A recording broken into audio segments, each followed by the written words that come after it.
Welcome back to another FPL. Wow, I'm on the wrong screen. That's a really good start. Wait, what the hell is going on there? Well, thank you very much for tuning in. It's a pleasure having you on here. And we are going through my FPL Wildcard team. You will see it in a second, so I do apologize. I honestly don't know why this has happened. So let's get this up here. And there we go.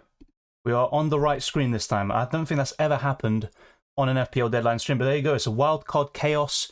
There's a lot to discuss in Game Week 8. I'm going to get straight into your questions, and the next 2 hours is going to be a blast, that's for sure. This is my updated wildcard team, and let's get straight into it. So, Football Fan says Saka or Odegaard. I would go for Saka. I like Odegaard, but I think Saka is a cut above from him, so I would go for Bukayo Saka. Data says Bowen or Diaz or Darwin. I would go for Bowen. I like all of them, but Bowen would be the best. Then it would be Darwin, then Diaz. I think the problem with the South Americans in Liverpool is they probably will be rotated or dropped to the bench in Game Week 9. So that'll be my main concern there. Lager says, good morning, Dylan. Saka or Alvarez? I would go for Saka. I definitely would. So let's see. I think everything is all good. The audio as well. Yeah, let me know if the audio is also working. Yeah, I think the audio is working. I'm not sure why it was on the wrong screen, because I had everything set up before I even started, as usual, even from yesterday, so that was a bit strange. So I'll look into that. Sindra says, hey Dylan, should I sell Sterling to Diaz or Morris to Nunez? Wildcarding in Game Week 10, so which Liverpool attacker is best for this week, and who would you start between Edison and Turner? Some good questions there. I'll try to do some quick-fire ones. So I think the one I would do is Morris to Nunez, but I do recognise that Sterling is an absolute sell, especially after Burnley away. Wildcard in Game Week 10, so which Liverpool attacker is best for this week? I'd go for Nunez, I think, anyway. The problem with Nunez is once Gakpo comes back from injury and Jota suspension is served, you're going to see a lot of rotation there. I think Diaz starts more games than Nunez, but in Game Week 8, I'd rather have Darwin Nunez.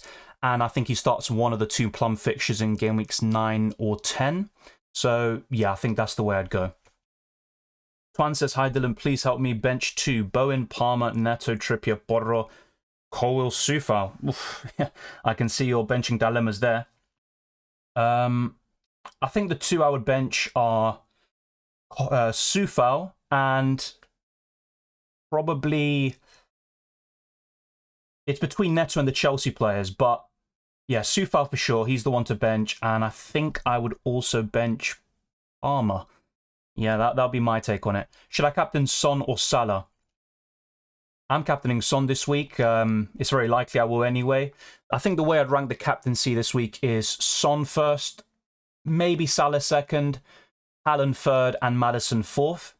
But even Maddison is a good consideration for the captaincy. It's really difficult, and he's got an impeccable away record. Start Areola or Flecken, says Barry. It's a really tricky one, but I think I'd go Areola at this moment in time. So let's just have a quick look at the recent messages in the chat, because I am kind of going from the start. That's why I'm a bit far behind. So yeah, thank you, Singh. I appreciate that. Nabil says, hey Dylan, please rate my wildcard team. Emi Martinez, Trippier, Udogi, Cash, Burns, Son, Captain, Maddison, Salah, Watkins, Alvarez, Broja, bench, Turner, Trent, McAllister, and Gordon. I like it. Of course, Trent has come back from an injury, and he should, well, of course, start very soon, but there are some preferences I have. You know, for example, instead of McAllister, I think there are better options there, whether it's Ward-Prowse, Neto, or even Jarrod Bowen. I think there are better alternatives to McAllister. Gordon's a fine pick. Of course, he's suspended, but that's completely fine. But I think McAllister could definitely be improved upon in FPL. Any other things I would improve? Maybe Emi Martinez, because you've already got Cash. I'm not sure if I'd double up on Villa defensively. I think one's enough, and Matty Cash for his attacking potential. So yeah, I'm not too sure I'd go for Emi Martinez.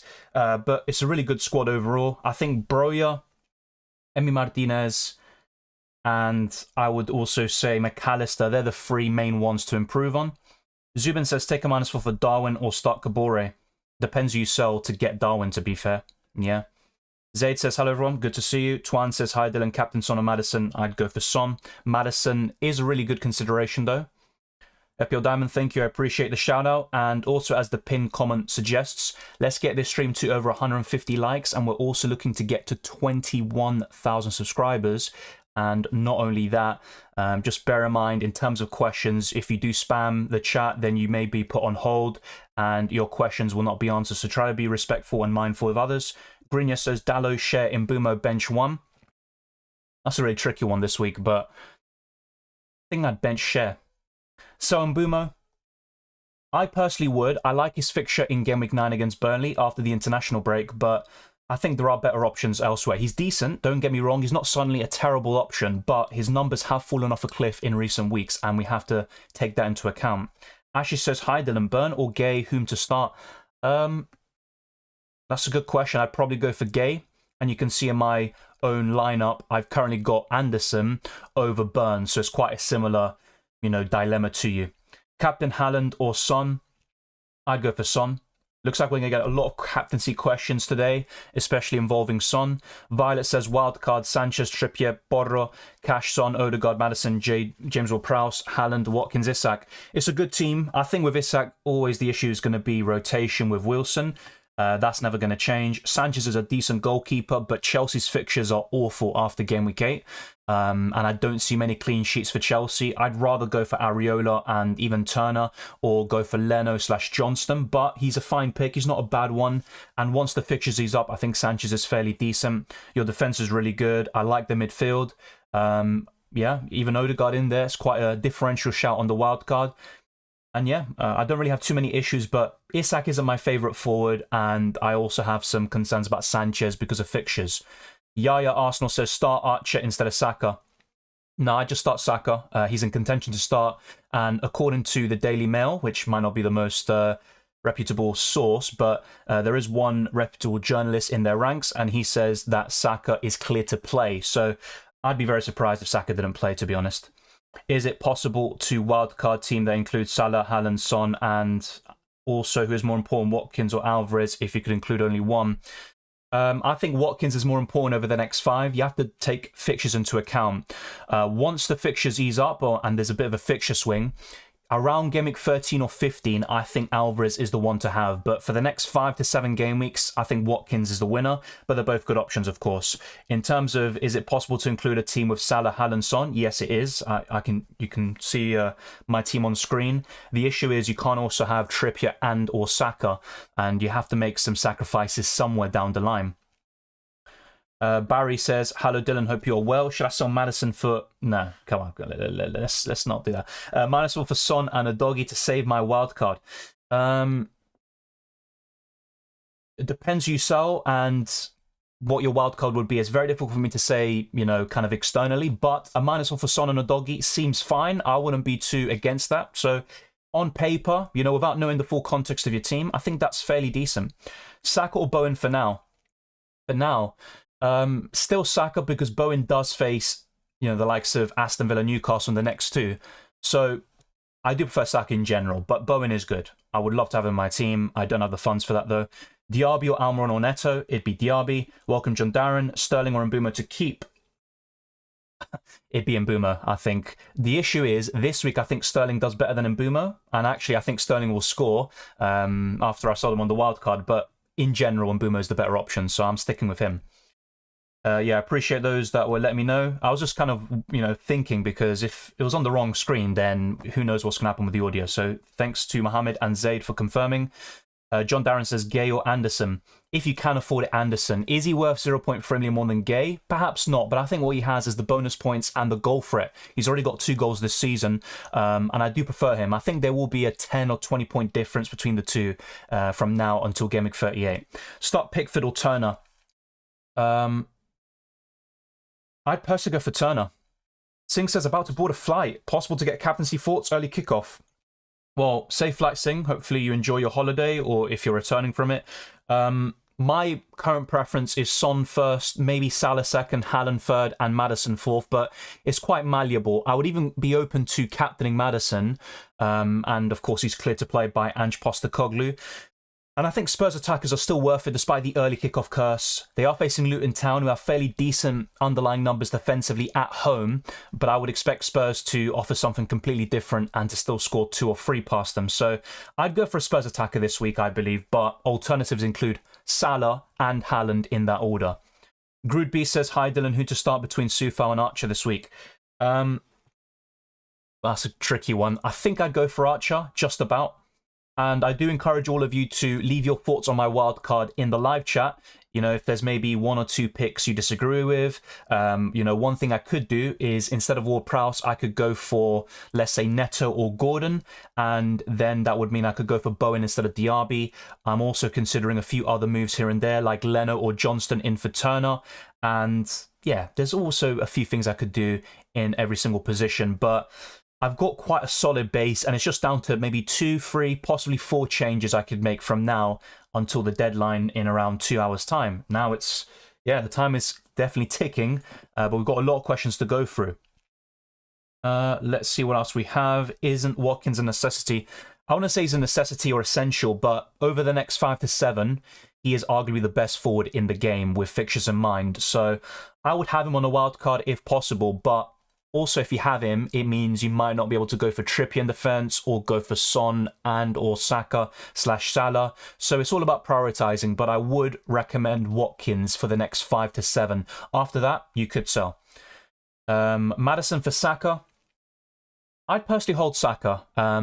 It all depends, though, because if you're wildcarding in Game Week 9 or 10, then you could make a short-term punt, get Maddison in, target the fixtures of Luton and Fulham, and then go back to Saka. So it really depends on when you're wildcarding, but if you have used it already, I'd keep Saka. He's a good long-term hold.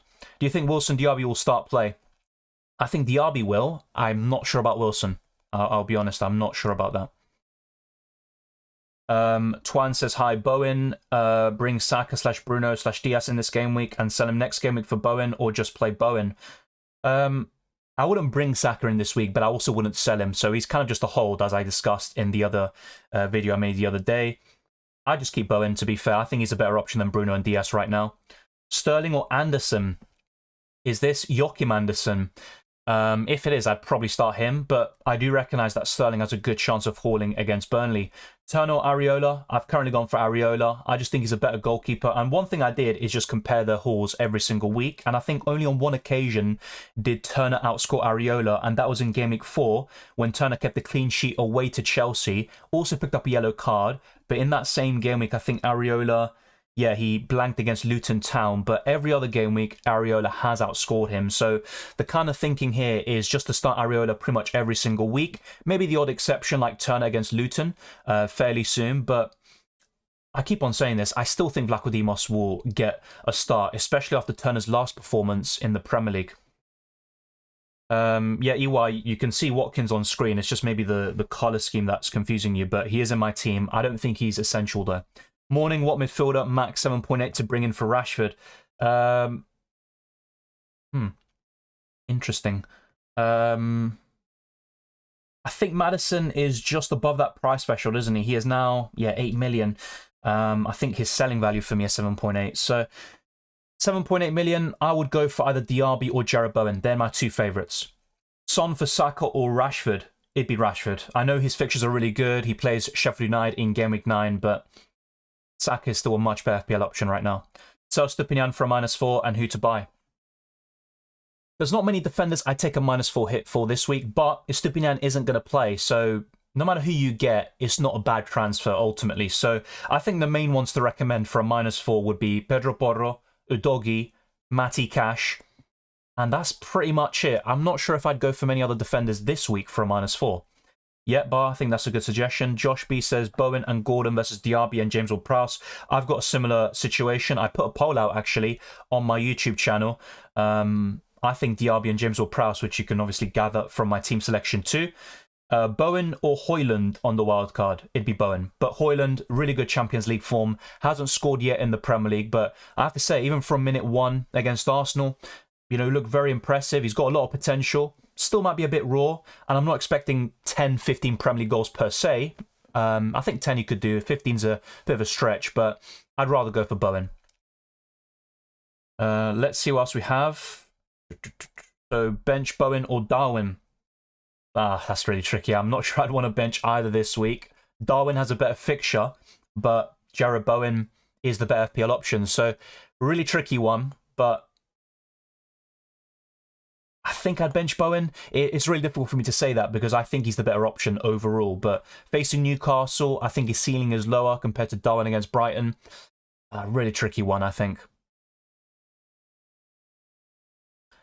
Hey Dylan, Neto or Bruno G? Neto. Lager says Estupinian, Saka and Morris to cash Son and Watkins for a -4. Ultimately, it's worth it. I will say that. I think selling Saka for a hit is the only thing that bugs me, but overall, it's an upgrade. Is going no Alvarez bad? Yeah, look, he's in great form. There's a reason why I got him in FPL in the first place. I still like him a lot. He's fixture-proof. I think he'll do very well in these tougher games as well, like Arsenal and Man United, but it's all about prioritising, and I do think Watkins is better over the next 5 to 7.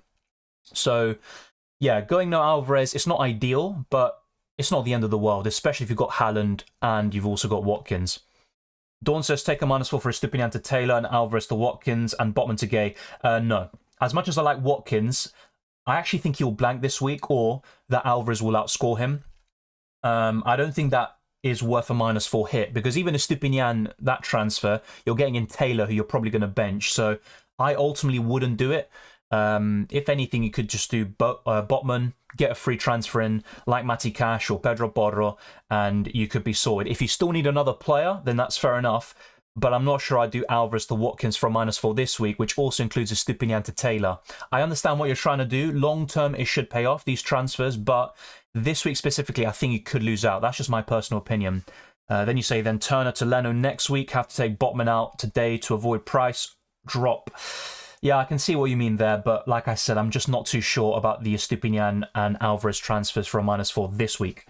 Jaden says, hi Dylan, for a -4 Estupinian and Gordon to Trippier and Palmer. Or Burn and Diaby. I'd rather go for Burn and Diaby. I think Diaby will play, but I could be wrong about that, and I will hold my hands up. Drop one of Darwin, Solanke, Alvarez. Probably Solanke, but he is a budget option. He's an enabler. That's why you'd probably have him on your wildcard or as a free transfer. Yeah, Josh B, that's covered. I'd go for Diaby and James Ward-Prowse. And a lot of these questions that are being asked, you can literally go to my team and obviously get a good understanding of my thinking there. Is Diaby starting? In my personal opinion, yes. Roy says Solanke plus Diaby plus Anderson / Neto, Bowen, Archer. I would go for Neto, Bowen, Archer, but it also depends on, the rest of your squad, because if it means you have to start Archer from time to time, then I'd just go for the first trio, and I would rather have Solanke. But it all really depends. Turner, Areola. I'm going for Areola right now. Once again, referred to my starting 11. Should I start Diaby or Trippier? I'd go for Diaby. The thing is with Trippier, though, he is fixture-proof. He could do well in any fixture, but yeah, I'd probably do that. Same says Dylan, in your team, you could downgrade James Ward-Prowse to Gordon and bench him for 1 week because of the suspension and instead upgrade your 4 million defender to 1 week punt like Colwill. Yeah, that's a good suggestion. And trust me, that's pretty much the main area of my team I need to finalise. And also, I could go to Gabriel even, rather than Colwill. So have that defender in place. Gabriel faces Sheffield United and Burnley in the next 5. And even against Chelsea away, not a bad option either. So I have considered that. I could even go to Pedro Neto instead of James Ward-Prowse, but I want a West Ham midfielder. There's a few things or a few ways I could kind of tackle this. I could also bring in Jared Bowen in a few weeks' time for James Maddison, and I could also do Son to Saka around game week 10. So I've got some transfer plans already in a few weeks' time. Even Sven Botman could yet come in. But I think my defence is fairly still well prepared in the next couple of game weeks, and I can rotate fairly well. And yeah, ultimately, in a few weeks' time, I could go for Sven Botman in the end anyway. But I appreciate your suggestions. I'm still considering it. And trust me, that's literally the best part of the team, or maybe the least secured part of my team, should I say. Start Turner or Pickford? Probably Turner. Karen says I'm on wildcard, Alvarez, Bowen, Trippier, Neto, or Bowen, Burn, Diaby, Watkins. I'd go for the second quartet, but they're both good, of course. I really like both, but I think the second one is a slightly more balanced. Yeah, and I think Neto, as good as he's been, I rate him as a player. Still not convinced about him as an FPL asset, only 1 goal. And yeah, I still think he can do fairly well over the next few, but I'm just not fully convinced by him at the moment. Punjabi says, Dylan, I'm very skeptical of Saka playing properly. He has a persistent injury. Look, you might be right. You know, Arteta's the type of person to, you know, kind of play down the chances of Saka playing when he's actually in fact available, and he'll do the opposite if Saka is likely to miss out, and he'll say, oh, he's in contention. You know, it wouldn't surprise me, but I'm fairly confident he will play. Do you think Diaby is necessary? No. Once again, not many players are necessary, so to speak, because instead of Diaby, you can go for Bowen around a similar price, and you can cover Villa offensively with Ollie Watkins. So I do not have defenders. What do I do? Well, it really depends, to be honest. Because I'm guessing you have Botman, Estupinian, and, you know, a few players like that. And you could even take a -4 hit and make free transfers, but it all depends. You know, you might have 2 free transfers or 1. You might have played your wildcard already. So it's difficult for me to say without knowing the context of your team once again. Hi, Dylan, what's your money in the bank? That's a good question. I should know that off by heart, but I don't. I think I've got 0.1. Yeah, I do. 0.1 million. So these are some alternatives, and let me know, by the way, in the live chat, just say yes or no what you think of these transfers. So I can do something like this. Gabriel in for Taylor. For Ward-Prowse, I can go for either Gordon or Neto. I think now, because I had at one point Gabriel and Neto, just for price rises and stuff, I'm now not able to afford that. I'd be 0.1 million off, but I could do something like this. Bench Gordon this week, start Dan Burn. So with this squad, it would be Areola turning goal. It'd be Matty Cash, Anderson, Burn, and Udogie, and then a midfield 4 of Salah, Maddison, Son, Diaby, and Watkins and Haaland up front. And I've got Gordon for next week. Remember, Harvey Barnes is out for the long term, so Gordon should be nailed on. My main issue with Gordon is he gets too many yellow cards, and a bit like Pedro Neto, I'm not sure if I fully trust him yet, but this will also look pretty good, and my squad would look better overall. And yeah, by the time I get to Game Week 10 and 11, when my defense looks a bit weaker, I've already got Gabriel there to bolster that defensive line. And it also allows me to go for Saka and Jarrod Bowen potentially for Maddison and Son, to name 2 examples there. But let me know if you think it's a yes or no. And essentially it is Gabriel and Gordon in for James Ward-Prowse and Taylor, the 3.9 million defender from Burnley. Yeah, Lager, I'll be honest, it's not like I'm completely convinced about, you know, Areola over Turner, but like I mentioned earlier, in every single Game Week bar Game Week 4, Areola has outscored Turner. He can save penalties. He's got a really high saves potential. He can get bonus points. And West Ham are generally a better defensive team than Nottingham Forest. The issue is they're facing Newcastle, and I'm fairly sure they lost 5-1 the last time they played. I don't think that'll be the case this time, but it's worth mentioning. Aaron says Neto / Hwang and Anderson, or James Ward-Prowse and Taylor. Bench Darwin, Almiron, Diaby, Jay Alvarez. Thank you for the super chat, Aaron. A good question as well. Hwang Hee-chan has been very impressive, but I do prefer Neto just slightly. It could go either way. I think they're the 2 best Wolves assets, period. But Neto is my slight preference. And Anderson or James Ward-Prowse and Taylor. Ooh. So yeah, as a duo, really good question. For your squad, Anderson and Neto is better, of course. I think I'd go for that. I do prefer James Ward-Prowse over the Wolves midfielders, but if you need that 4th or 5th defender in Anderson, I think that's the way you want to go. So let me know if you really need it. Your benches, Darwin, Almiron, Diaby, Jay Alvarez. Benching any single one of them could be very tough. Almiron is in red-hot form. I'm not too sure if I want to bench him. I think from those 4, I'd probably say Almiron, but it's so difficult to say that when at this time last year he went on a great streak up until Christmas, and it would not surprise me if he did something against West Ham. It really wouldn't. So he's probably the one to bench there. The alternative is Darwin. But yeah, I think I'm going to stick with...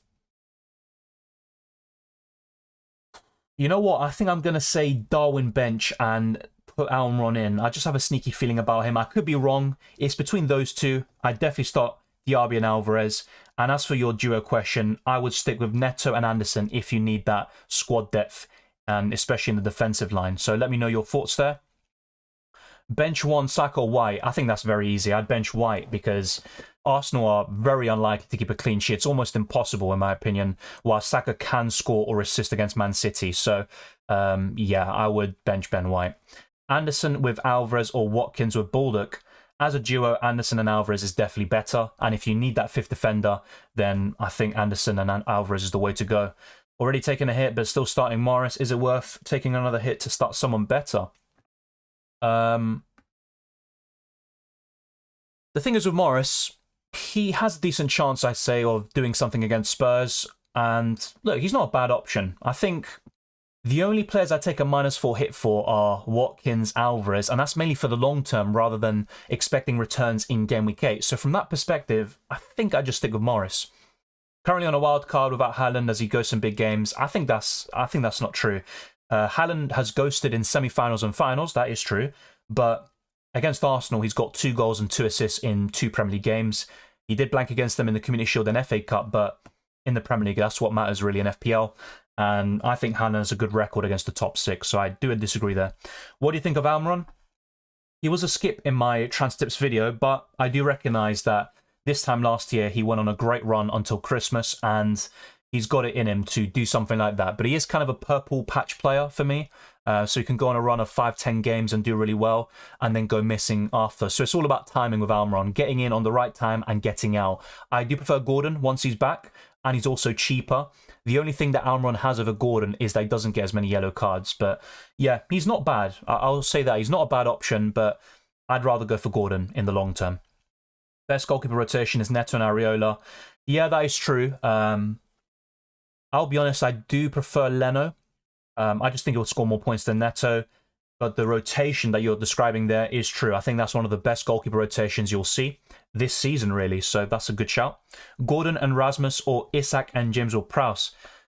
Oof, that is a tricky one. I think my preference would be Gordon and Rasmus long term. But it's really close. And I think what kind of sways me towards it is the rotation between Isak and Callum Wilson. Yeah, I think DRB plays today, but it's not my, I don't have any inside information. It's just an opinion. Thorsten Solanke, good enabler. He's always a bit of an underrated FPL pick. He can get goals and assists, decent underlying numbers too. But I'm still looking to prioritize Watkins and Alvarez over him. And look, I've considered him briefly, but I don't think he'll be in my final team. That doesn't mean he's a bad option though, and he's certainly the best that Bournemouth have to offer. Zaid says Bowen plus Neto / Almiron, or Diaby and James Ward-Prowse. I'm kind of in a similar situation. So yeah, I've gone for Diaby and James Ward-Prowse, so that will be my answer. I'm going to go for a few different screens, and this could also help you with some of your dilemmas this week. So the fixture ticker is this on Fantasy Football Hub. Aston Villa, Crystal Palace, Spurs, Man United, and Wolves complete the top 5. If we look at the bottom, we've got Chelsea, Man City, Brentford, Arsenal, and Everton. Then you've got some teams like Brighton and Liverpool midway there. And in terms of predicted points, Haaland is top yet again. Heung-min Son is the closest rival with Salah, Bruno Fernandes, Maddison, Darwin, Rashford, Jackson, Mitoma, and Ollie Watkins completing the top 10. I think the top 3 is fairly good. I'd probably put them in a different order, with Son first and Salah second. But overall, the top 3 is probably quite accurate. I'd also put Maddison slightly ahead of Bruno Fernandes. But I have to admit, Fernandes doesn't look like a bad option over the next couple of weeks, even against Brentford at home in game week 8. Let's not forget that Brentford have also had a very poor start to the season, especially considering the last 4 games for them in all competitions. In terms of price rises, I'll probably refresh this page. It's probably changed a lot. And yeah, Son, Anderson, Burn, Almiron, Areola, Højlund, Taylor, all of them are close to a price rise. Those over 100%. It's very likely they'll go up in price, whether today or in the coming days. But there's going to be more transfer activity in the next hour or so before the deadline. In Mbumo, Saka, Stupinian, Mitoma, Botman, Haaland, Henry. You've got so many good options there, all about to go down in price. I mean, look at Mbumo. Jesus. I got rid of him on the wildcard last Saturday. And we've got even more here with Pickford, Saliba, all going down in price as well. Bayer could become a decent 3.9 million option, perhaps better than Taylor. But ultimately, Burnley defenders aren't really that great. I don't like them per se. And I might see myself doing something like Taylor to Gabriel or Botman in a few weeks' time too. If we also go to FPL.Team, this is how my team looks at the moment. 55.5 predicted points. It doesn't look great, and I am backing West Ham a little bit against Newcastle, which is a bit risky considering what happened last season. But yeah, it's not a bad team overall, I'd say, on the wild card.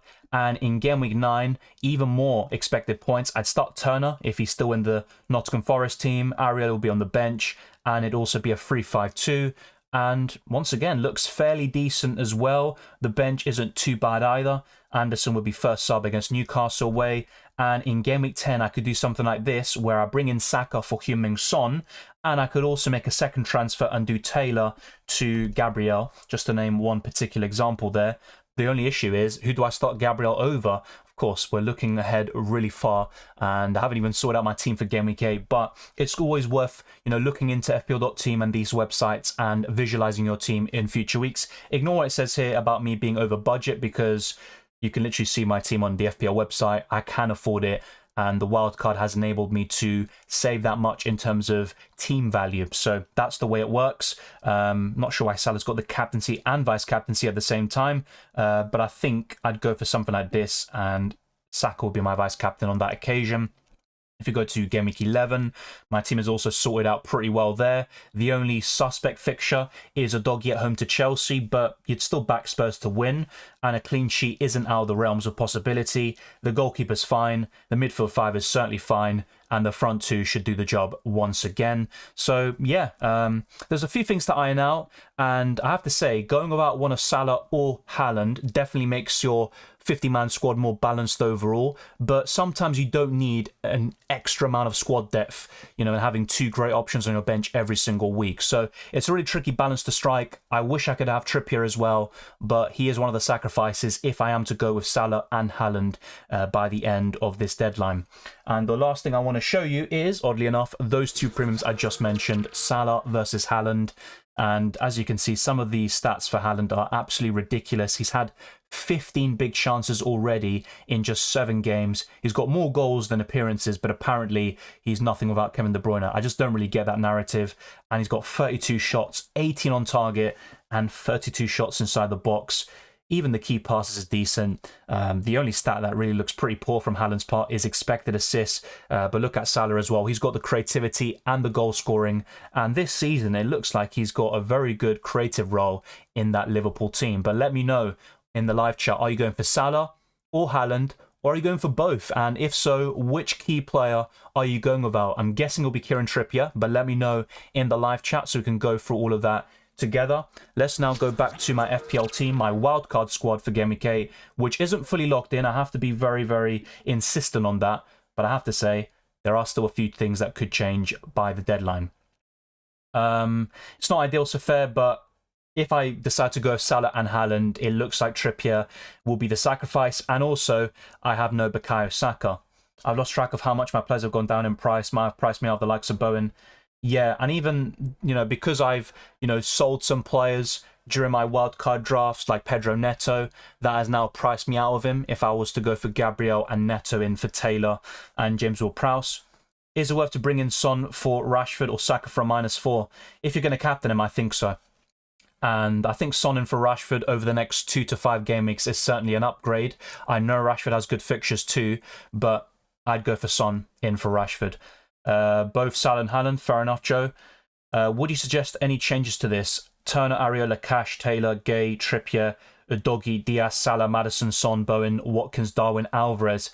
You've got triple up in Liverpool attack. That is very interesting. I know you're going for something different, and I like it. I don't want to discourage people from being different.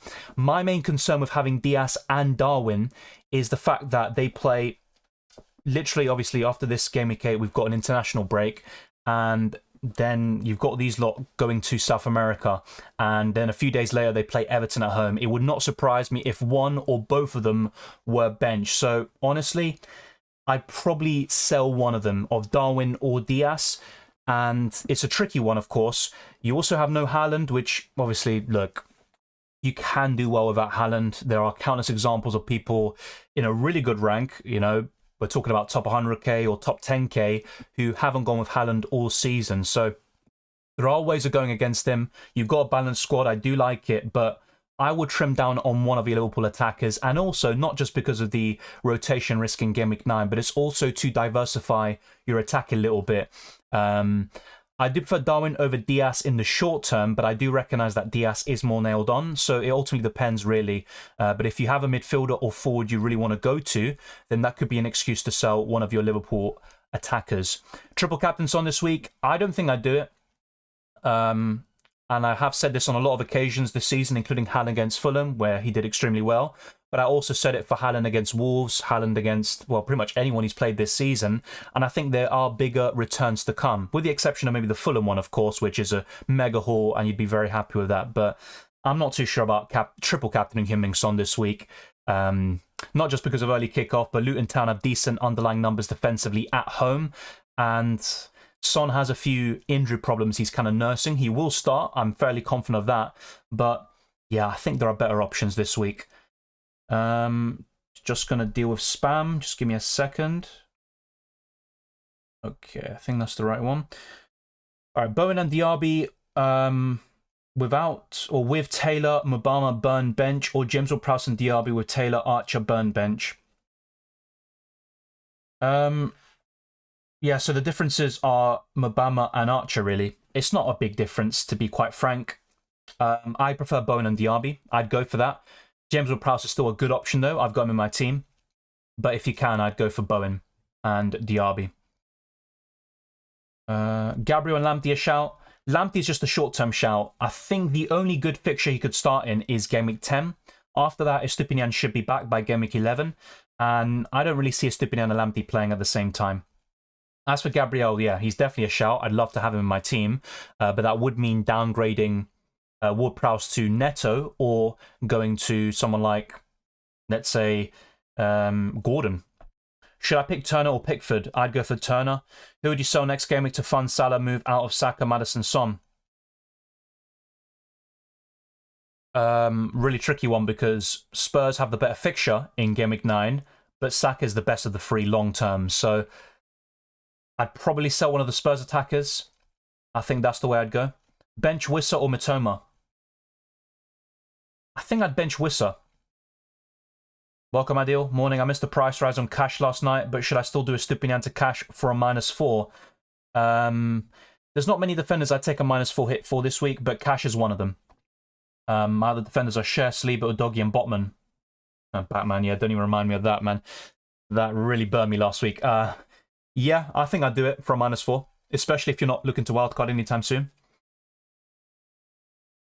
Best Onana replacement. I think it comes down to 3 or 4 goalkeepers. So Areola, just really cheap, really good value for money, and I think he's going to be right up there. I'd also say Johnston and Leno. I think they're my 3 favourite goalkeepers. Should I bench Odegaard, Sassy, or Robertson? I'd bench Robertson. I think Liverpool could win, but they'll probably concede, so I'd bench Robertson. Hi Dylan, please help me bench 2. I have covered this, Twan. And the 2 players I said to bench were Neto and Almiron. Gabriel or Colwill? Oh, Gabriel for sure. Better long-term fixtures, Arsenal better team. Colwill was better for this week, no doubt about it, but for the next 5 to 10 game weeks, it's Gabriel. Trippier, Kulusevski, or Anderson, Maddison? Already have Burn. That's a good question. Yeah, Kulusevski could be a great differential, and Trippier is the best defender in the game right now. As a duo, though, I think Anderson and Maddison is better. Will João Pedro start for Brighton? That's the question week in, week out, and that's why ultimately for everyone watching, I would sell João Pedro. It's just not worth the hassle. I don't think he'll start. I could be wrong, of course. I can admit that, but I don't think he's worth keeping in FPL. Not better to downgrade the RB Ward-Prowse to Neto and go for Watkins instead of Alvarez. EY, I'm not... I do have Watkins. I don't know if you can read, mate. It literally says Watkins there. It's just the kit looks similar to Haaland's, but it's different, trust me. Trippier or Watkins wildcard? It's a tricky one, and it's something I've asked myself too. I would argue Trippier is the better one.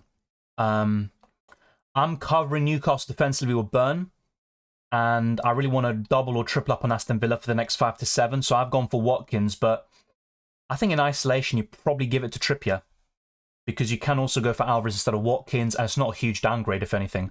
Son or Salah, pick one. Salah long term. Mitchell or Gay? I think I'd go Mitchell, but really close. I think only 2 points separate them this season. Porro or Udogie? If you can afford it, I think Pedro Porro. What's swaying you, Son captain over Salah? Well, better fixture. I also think Son is just in better goal-scoring form. Salah's got more to his game. He can get more assists and stuff like that. He's on penalties, but with Heung-min Son, I just think the goal-scoring is on another level right now. And he's facing Luton Town, who, despite having good underlying numbers defensively at home, I still think Spurs will score 2 or 3. Diaby or Neto? It'd be Diaby. Whom to buy? Lamptey or Taylor? Well, Lamptey is better for me, but he's a short-term pick, whilst Taylor is just there in the long term. He's going to be in the Burnley team week in, week out. So, yeah, with Lamptey, the only good fixture you can really target, in my opinion, is Game Week 10 against Fulham, unless Estupinian gets a complication and is out for even longer. So, yeah, for me, it's probably just Taylor to avoid a defender transfer. Oddly enough, I might still make a defender transfer in a few weeks' time. But, yeah, I think Taylor's just a safer pick. Pedro Porro or Destiny Udogie? Pedro Porro. James Ward-Prowse and Isak, or Gordon and Solanke Rasmus? I think Gordon and Rasmus would be slightly better. Onana or Pickford? Onana this week. Bruno, Saka, Bowen, or Diaz for this game week? For this game week, I'd say Bruno. Areola or Turner for this week? I'm going for Areola, as you can see. And news on Diaby? Not really. Emery was quite coy in his press conference, but yeah, I think he'll play. I think he's been in training yesterday. That was the latest news we got. Yeah, I think he's going to start. Salah, Diaby, Burn, or Diaz, Bowen, Trippier? I'd probably go for the first trio. So Salah, Diaby, Burn. Who would you start? Mbeumo or Joao Pedro? I think I'd go for Mbeumo. Yeah, Højlund has been really good in UCL fantasy. Let's see if you can do that in FPL now. Play Onana or Areola? I think this week I'd go for Onana, actually. Thank you, Lucas. Let's wait and see, because I'm not really sure at the moment. I'm kind of doubting every decision I make. I took a -4 in back-to-back weeks to save the wildcard in Game Week 10. Yeah, that's fair. And it probably has been working well for you. Start Ward-Prowse or Sterling? I think I'd go Sterling this week, but Ward-Prowse is the better option long-term, that's for sure. Watkins captain? Not for me. I think Wolves will put up tougher resistance than Brighton did. I could see it being a lower scoring game, and it wouldn't surprise me if Watkins blanked. I have him for the long term, or for the next 5 to 7, but I do recognise that players like Alvarez could easily outscore him this week. Thorson McGinn, if one cannot afford Diaby, not really interested in McGinn, to be quite frank. And the best ways of covering Aston Villa offensively are Watkins and Diaby. If you've already got Watkins, that's fine, and you can go for, let's say, James Ward-Prowse instead. I'd rather go for him instead of McGinn. Do you think Wolves will score against Aston Villa? I'll go for some predictions at some point, maybe after the deadline has passed, but I'd say, yeah, I think they'll score 1. Mbeumo or Archer? Mbeumo. Who would you pick, Alvarez or Diaby on wildcard? With Diaby, I can have Archer. With Alvarez, I can have Chukwuemeka. I prefer Diaby at the moment, but look, Alvarez, from now until the end of the season, I think he outscores Diaby, of course, but it doesn't have to be like that. You know, if you really want to target the fixtures for the next 5 to 7, have Diaby, and you can make that switch by the time you get to Game Week 13 or 15. Aranya says, hi Dylan, it's because I can't afford Bowen. It's as simple as that. If I could, I'd go for him, trust me, but it would require 1 or 2 downgrades elsewhere, which I'm not really prepared to do with this current setup. Porro, Gabriel, or Udogie Kanate on wildcard? It'd be Porro and Gabriel. Or I'm guessing it's one or the other. So, yeah, if it's a duo question, Omar, I'd go for Porro and Gabriel. And if it's just like 1 versus 1, it'd be Gabriel and Udogie, sorry. Yeah, I think that's the way I'd go about it. So let me know what the question was. And either way, both of them were answered. Neto or Almiron? Tricky one. I think Almiron if you can afford it. Really close one, though. JD says Anderson for Botman with a -4. Yeah, Anderson's not really a defender I'd take a -4 hit for, but he's a decent option this week. I'm starting him right now. And yeah, that bench and team looks fairly decent. Yeah, I think that's fine. Cash or doggy burn, I don't think you need to take the -4. If you've got a 3-5-2 or 3-4-3, I just stick with it. You can always make a free transfer in Game Week 9 to sell Botman, and either way, by the time you get to Game Week 9, Botman's probably back. So, yeah, I don't think I'd take the hit. How's my team? Says Aditya. It's fine. It's kind of a typical wildcard team. I like the Almiron pick, quite a differential. Lascelles is a good short-term punt, but you'd expect Botman to be back by Game Week 9 or 10. Yeah, I don't really... There's not one pick that stands out as a really poor one. I'm not a huge fan of Almiron, but I do recognize he's decent. And yeah, I think that's fairly good. Not many changes I would make. I'd start Onana this week, Raphael. Transfer out Botman or Gordon. Tricky one. They're both back in Game Week 9, you'd expect, especially Gordon. He definitely will be. So I think I'd rather sell Botman because you can go to burn, or you can go to cash, Pedro Porro, or Doggy. Yeah, I think Diaby and Saka start. Do I really need Son? He's not essential, if that's the question. I think in the next two, he's probably the best midfielder in the game, but he's not essential. Why Anderson? Why not? He's got good long-term fixtures, the highest scoring defender in FPL. He's got goal potential, 2 goals already. Also can get bonus points. There's a lot to like there. And I've been impressed by Crystal Palace defensively. Almiron or Neto or Anderson for this week? Probably Almiron. I think he's the one.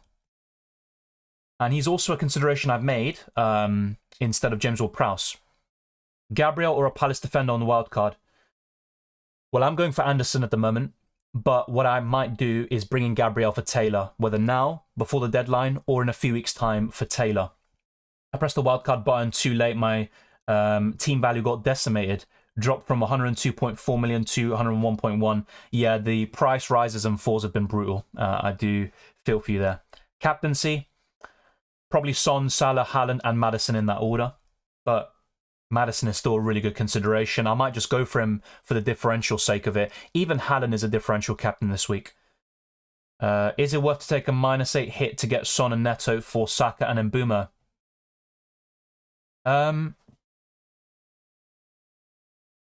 Good question. I don't think so. I just think taking hits to get rid of Saka, that already makes me feel uncomfortable. I do like Son and Neto, but it's not worth a -8 for me. Saka, Mitoma, and Mbeumo, Alvarez start too. It'd be Saka and Alvarez. Despite them facing each other, they can both fall in the same game. James Ward-Prowse for Mbeumo with a -4, thanks.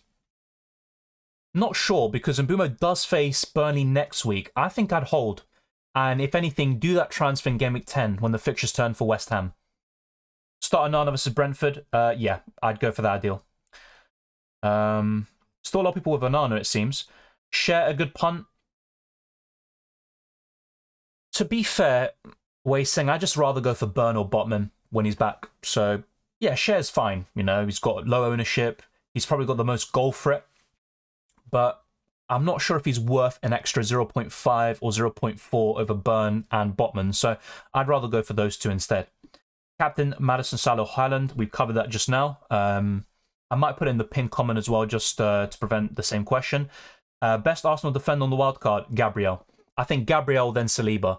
The only issue with Gabriel is once Thomas Partey comes back into the starting 11, unless, say, Zinchenko's injured, you could see Gabriel dropped, as we saw at the beginning of the season, which shocked all of us. But Gabriel has to start every game for me. He's a really underrated defender, and I think he's the best on the wildcard from Arsenal. In the defence, of course. Hi, Dylan. Bruno, Saka, Bowen, or Diaz for this game week and long term.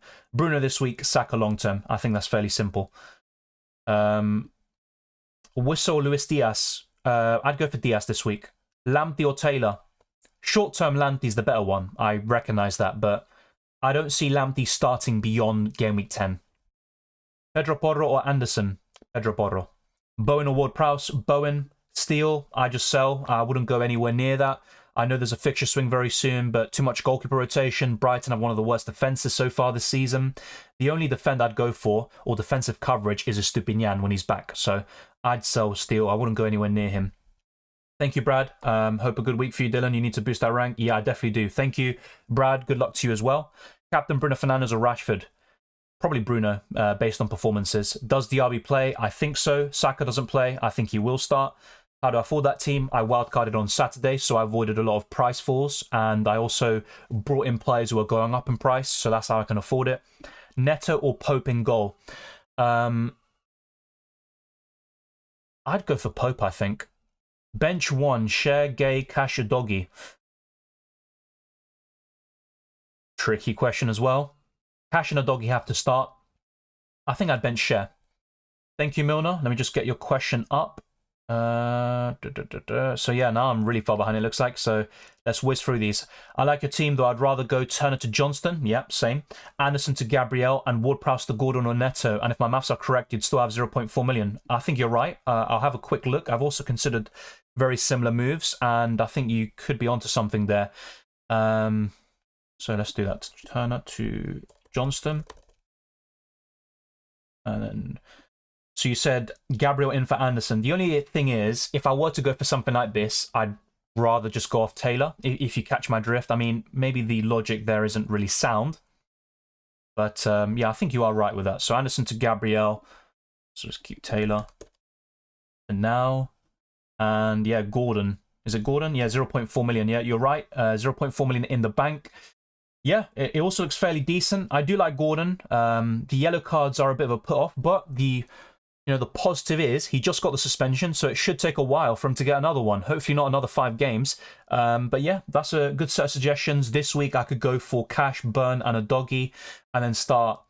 Yeah, the only issue with this team, actually, is that I'd have to start one of Archer, Taylor, or Gordon, and of course Gordon doesn't even play, so that's the only downside to it. But yeah, I think long-term that could be an even better move for my team, and I do like that. With Turner, as I said the other day, he played poorly. I think Vlachodimos could come in, and either way, Turner's not someone you want to start regardless. Start Walker or Sinchenko. I think C have a better chance of a clean sheet. I'd go for Walker. Is Darwin playing? Yeah, I think so. I mean, it'd be very surprising if he didn't. My issue with Darwin is if he's going to start in Game Week 9 after the international break. Thank you, FPL Diamond. Odegaard or Saka? It'd be Saka. I didn't. Are you really playing Areola over Turner? It's what I'm currently going for. It's a tricky one. I think Palace, Nottingham Forest could be low scoring, but as I mentioned earlier, Areola's outscored him in every game week apart from Game Week 4. So generally speaking, Areola's the one to start. Once again, thank you, FPL Diamond. Injury update on Jacob Ramsey. I'll give you the latest update by Unai Emery, but of course, let's wait and see if we get anything before the deadline. So the latest on Jacob Ramsey is Jacob will need time again to recover his injury. He has an injury and he's not going to be available. So he's currently being assessed, but it looks like he's ruled out for Game Week 8. Maybe after the international break, you could say. But the latest update we got, which was basically yesterday from Unai Emery, is that Ramsey will be out, which is a big shame. A good talent. I think he's fairly underrated too. Yeah, Farhad says Son... let's see, I just lost the question for some reason. The chat is moving a bit mad.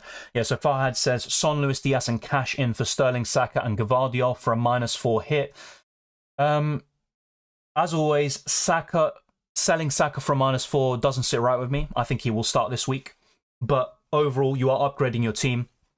Just bear in mind with Luis Diaz that in Game Week 9, a few days after travelling to Colombia and South America, he could be benched. If you look at the last time we had an international break, you had McAllister playing 50 minutes or so, then being subbed out. Diaz and Darwin were benched, and you could see something similar against Everton, where Liverpool historically rotate under Jurgen Klopp. So, yeah, good set of transfers, I'd do it. But instead of Luis Diaz, I'd rather go for Jarrod Bowen from the get-go. What do you think about Neto or Leno? Yeah, I think Leno is better, but Neto has a better rotation with Areola, arguably, and better fixtures, as you say. But I do prefer Leno. Bowen or James or Prowse? Jarrod Bowen, if you can afford it. Yeah. Why Potter is better than a Doggy? Well, in terms of shots, he's got way more than a Doggy, especially in the last 4 game weeks. I think Potter has 8 to 9 shots. And I also think Potter is a bit more... I just think he's better offensively than a Doggy. Fewer yellow cards too. The only issue with Borro is Emerson Real coming in. That is the only issue, but I think Borro should start the vast majority of Premier League games. What's your route back to Arsenal assets? Quite simple. Son to Saka in Game Week 10. I could also bring in Gabriel for Taylor, especially once I do that move. I have the funds to do it. So yeah, very, very simple, I think. And I'm not really that desperate to get Arsenal players in just yet. I think Saka's the biggest miss, really. Looks like you have a really massive drop in rank last week. Wish you a really good luck this week. It wasn't a massive drop, but it was still quite bad. You know, I think it was, well, I say not a massive drop. It was still around 800,000 places. But my ranks since Game Week 2 really have it's just been awful. First 2 Game Weeks were good. Ever since, it's been just terrible. So I'm looking to bounce back with a wild card. Some overall great budget players, says Vincent. Henry VFL says, which to bench from Walker, Mbeumo, Archer? It's between Walker and Archer to bench, and I think I'd bench Walker, which might sound crazy. Captain Nunez, what do you think? I'm not sure I'd go that far, but if you are feeling it, it's going to be a high-scoring game for me, and there will be opportunities for Darwin Nunez, that's for sure. Captain Maddison, Diaby, Trippier, Dean. Maddison. Maddison and James Ward-Prowse, or Neto and Bowen. Maddison and Ward-Prowse. Luis Diaz or Gordon. I prefer Gordon long-term. If you had unlimited budget, what would be your best wildcard team? Unlimited budget? Well, that's a good question. I wish I had that. It'd be something like Leno and Johnston as the goalkeepers. Defenders, I go for Pedro Porro. Trippier. I'd still go for Dan Burn, Matty Cash, and I would go for, one of Anderson or Gabriel. Of course, you could say Saliba instead of Gabriel in that case. In the midfield, I'd go for Son, Salah, Saka, Maddison, and even Bruno Fernandes, just for the fixtures. Then in the front 3, I'd go for Haaland, Watkins, and Alvarez. So if I had a limitless kind of wild card, which would be amazing, then yeah, I'd go for something like that off the top of my head. Would you start Solanke or Burn? I think I'll go for Solanke there. My wild card at the moment, says the Fantasy Football Lad. Yeah, good stuff. Anything you would change? Not really. Of course, in an ideal world, you'd have a better goalkeeper than Turner. The same goes for me, but I think that's fine. I'm not sure what budget you have, but if you've got, let's say, 0.7 in the bank, then Taylor to Gabriel is perfect, I think. But yeah, I like the team overall. I've got my doubts about Neto, but he is a good player, and he's got some decent fixtures. Really good start to this season. So yeah, there's not much I would change necessarily. Twan says, hi Dylan, should I bring Bruno on wildcard and sell him to bring Bowen next week? Yeah, you've got to be careful in terms of booking in too many transfers, because if you've got Son and you're looking to do Son to Saka in Game Week 10, then it could be problematic to also have Bruno Fernandes. Of course, I don't mind it as a 2-game week punt to go for Bruno Fernandes and then sell him when he faces City, but just be careful with that, because if injuries pile up, especially over the international break, that could come back to bite you. But I don't mind it, so long as you don't have too many transfers booked in other positions. In Mbeumo versus Mitoma to start, and why? I'd say Mitoma. I just think Liverpool-Brighton is a higher scoring game, and Mitoma's been more consistent than Mbeumo, in my opinion. Radovan says, I did wildcard. Is it better to have Alvarez or 2 mids like Bowen and Neto and defender like Gabriel? Yeah, I think that's fine. Both are really good options, but yeah, I think Bowen and Neto is better for squad depth, but you just have to ask yourself, do you need that much squad depth? Because I'm not sure what having Alvarez means. You know, what player would you have with Alvarez? That would also help me give you a definitive answer. But I think the way you describe it, having Bowen and Neto and Gabriel seems even better. The wildcard is on screen, Yasin. Edison or Onana? I'd go for Onana this week. You feeling it this game week? Not really, if I'm being quite honest, because even with playing a wildcard, there's pressure to do well from the get-go, and I definitely need it after my start to the season, which started promisingly, and it's gone and turned into an absolute nightmare. So, yeah, not really, to be honest. I'm just looking forward to the end of the game. We can see where I'm at, and I'm actually just more preoccupied with my football club doing well. Is Watkins and Sarr taking a -4 in place of Morrison and Mbeumo? Is that Pape Sarr? I'm not really feeling Pape Sarr as an option. I saw someone ask me, should I go for him over Maddison? And my answer is no. Almiron punt plus Bowen over Diaby would mean booking a transfer in Game Week 10. Yeah.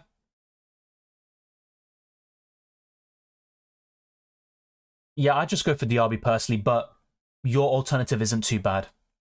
And also, if you go for Bowen, that's fine. And Almiron has good long-term fixtures. If he keeps this form going, you might not want to sell him in the end. So I don't think that's necessarily that bad, but I prefer Diaby over Almiron.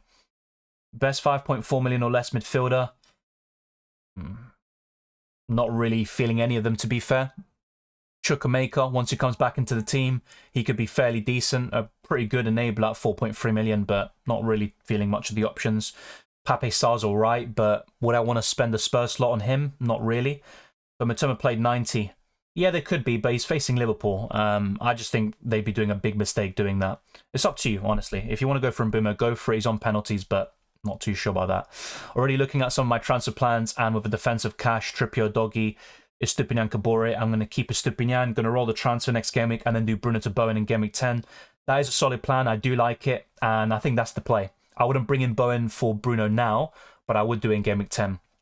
Good morning, Dylan. Son or Maddison?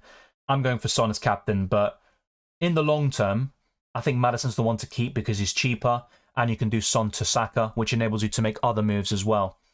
Gabriel says, Dylan, which one do you think is better on the wild card? Diaby, Neto, Watkins, or Bowen, Neto, Darwin, or Diaby, Ward-Prowse, Darwin? I'd go for the first trio, but all of them are good. I think the most transferred in player is Watkins, if I'm not mistaken. We can have a look at that very soon. Yeah, I'm probably going to put a poll out, and you know, if you've got any ideas for polls, be sure to let me know.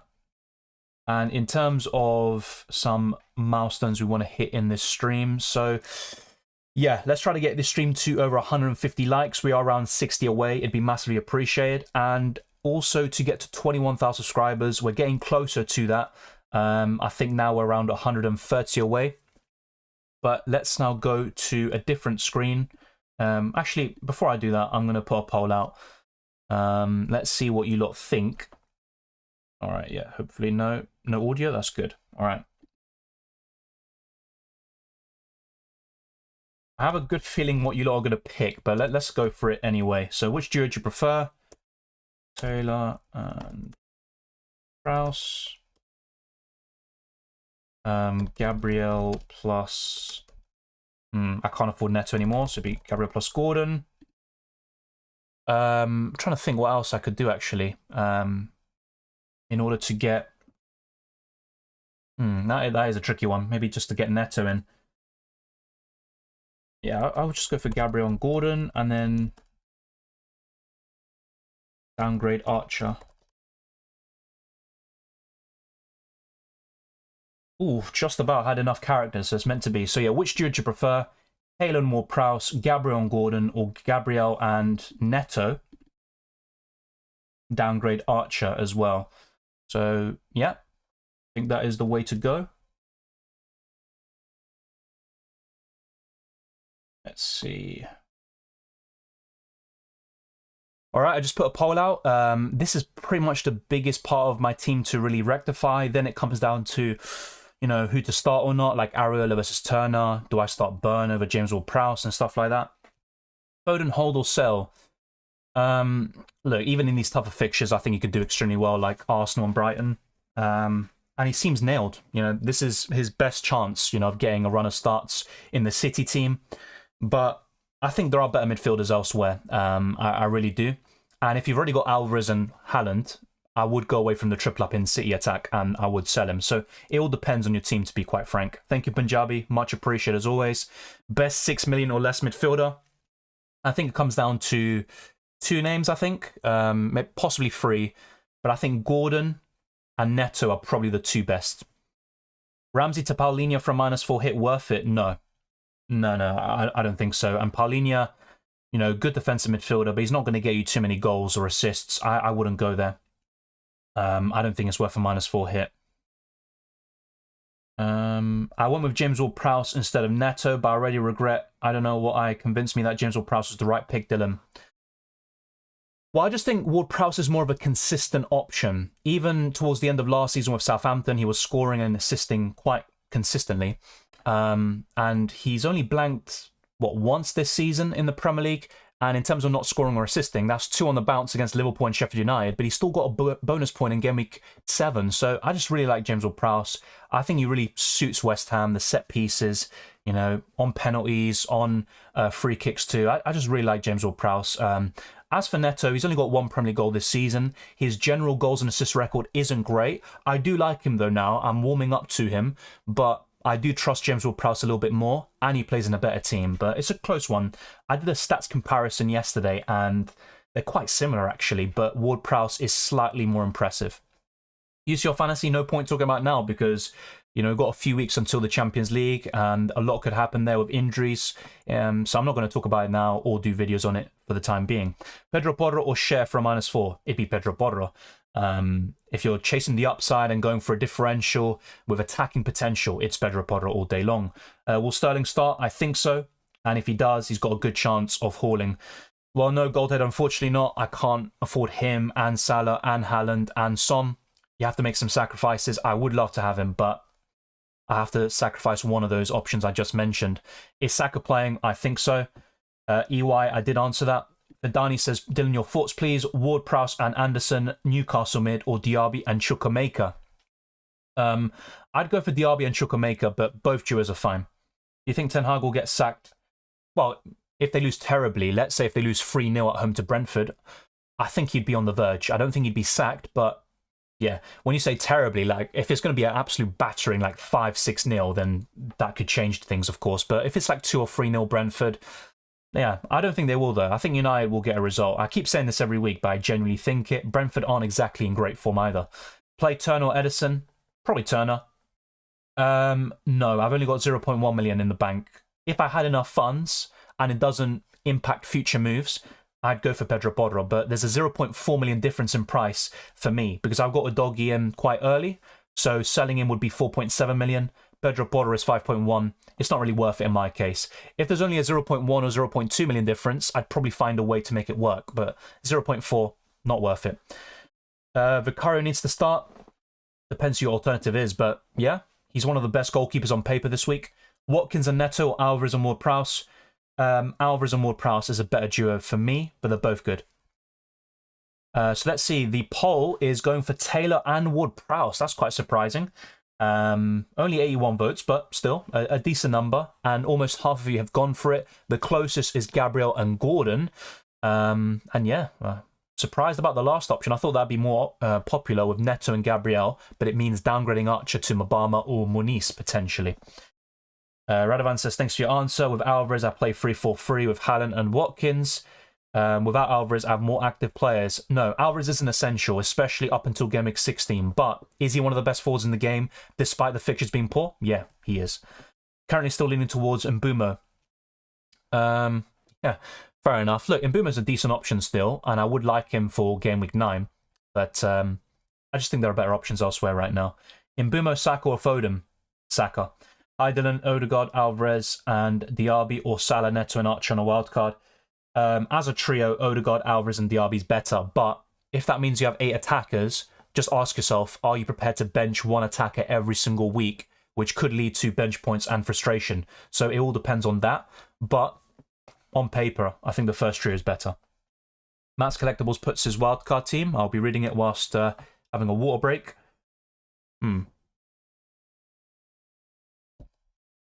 I like your goalkeepers, I really do. I wish I could have Leno this week against Sheffield United. The defence is fine, although I do prefer Anderson and Gabriel over Colwill, because after this game week, I think Colwill and Chelsea assets are definitely expendable. The midfield is completely fine. I really like it. The front three too. No Haaland, of course, could come back to bite you. But you've got most of the key assets, Trippier, Son, Salah, Maddison, which I really like. It's quite similar to the wildcard team I showed you in the team selection video yesterday, and I do like it. I really do. But yeah, I think I'd go for a different defender over Colwill, probably Gabriel Anderson. I'm still captaining Haaland just in case. Yeah, to be honest, with the goals that Arsenal gifted the Emirates, I think it's a good shout. Start Cash or Diaby? Probably Diaby. I'm unable to fill this team, Dylan. Well, I mean, generally speaking, I wouldn't recommend copying, but if you want to build a similar structure,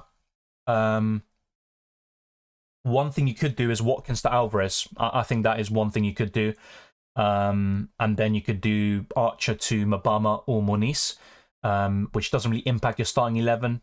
Archer's only really there to make up the numbers, to be a budget enabler. So, yeah, I think that's probably the best course of action for you. But generally speaking, I think you could find other ways or find some alternatives to your liking. I'm definitely not someone to copy after the start of the season I've had. So, yeah. I'm probably going to put a different poll out in a little while, which will probably include some starting 11 questions like Areola versus Turner. We do have 45 minutes left until the deadline, and that's when the wildcard is locked in. Hopefully there's no regret by the time we get to the kickoffs later today. Rashford to Salah captain, not on wildcard. Yeah, I'd do it. Rashford looks good for the next two, but I'd just sell him. I really would. Zaid says Darwin plus Diaby or Watkins plus Almiron. It's a close one, to be fair, but considering fixtures, I'd probably go for Watkins and Almiron. If Diaby doesn't start for me, Taylor's coming off the bench. Should I downgrade Diaby to Neto? Yeah, I can see your dilemma. You don't want Taylor coming off the bench, but I think Diaby's still the better pick for the next 5 to 7. And I don't trust Neto as much. So I'd go for Diaby personally, but if you are worried about it, Neto's not too bad. Yeah, that'd be Chukwuemeka, heel. Thank you, NFL. No, NFL. NIFL. Thank you very much. Thoughts on going without Haaland and Alvarez to cover? Well, I consider something very much this week. In my team selection video yesterday, in the draft, the main draft I had no Haaland and I had Alvarez to cover. And I have to say the 50-man squad was very balanced and I really liked it, but no Haaland. And I think game weeks like 9 and 11, when he faces Brighton and Bournemouth at home, I think those weeks he could go absolutely ballistic. And look, there is a lot of fear-mongering in FPL. You know, as soon as I, make a video which discusses no Haaland, people are like, no, don't do it. He's like, oh no, rest in peace your season. All this kind of hyperbole. You can do well without Haaland. You can have a really good squad without him. And you can go against him with a captaincy with Son, Salah, and even Saka over the coming weeks.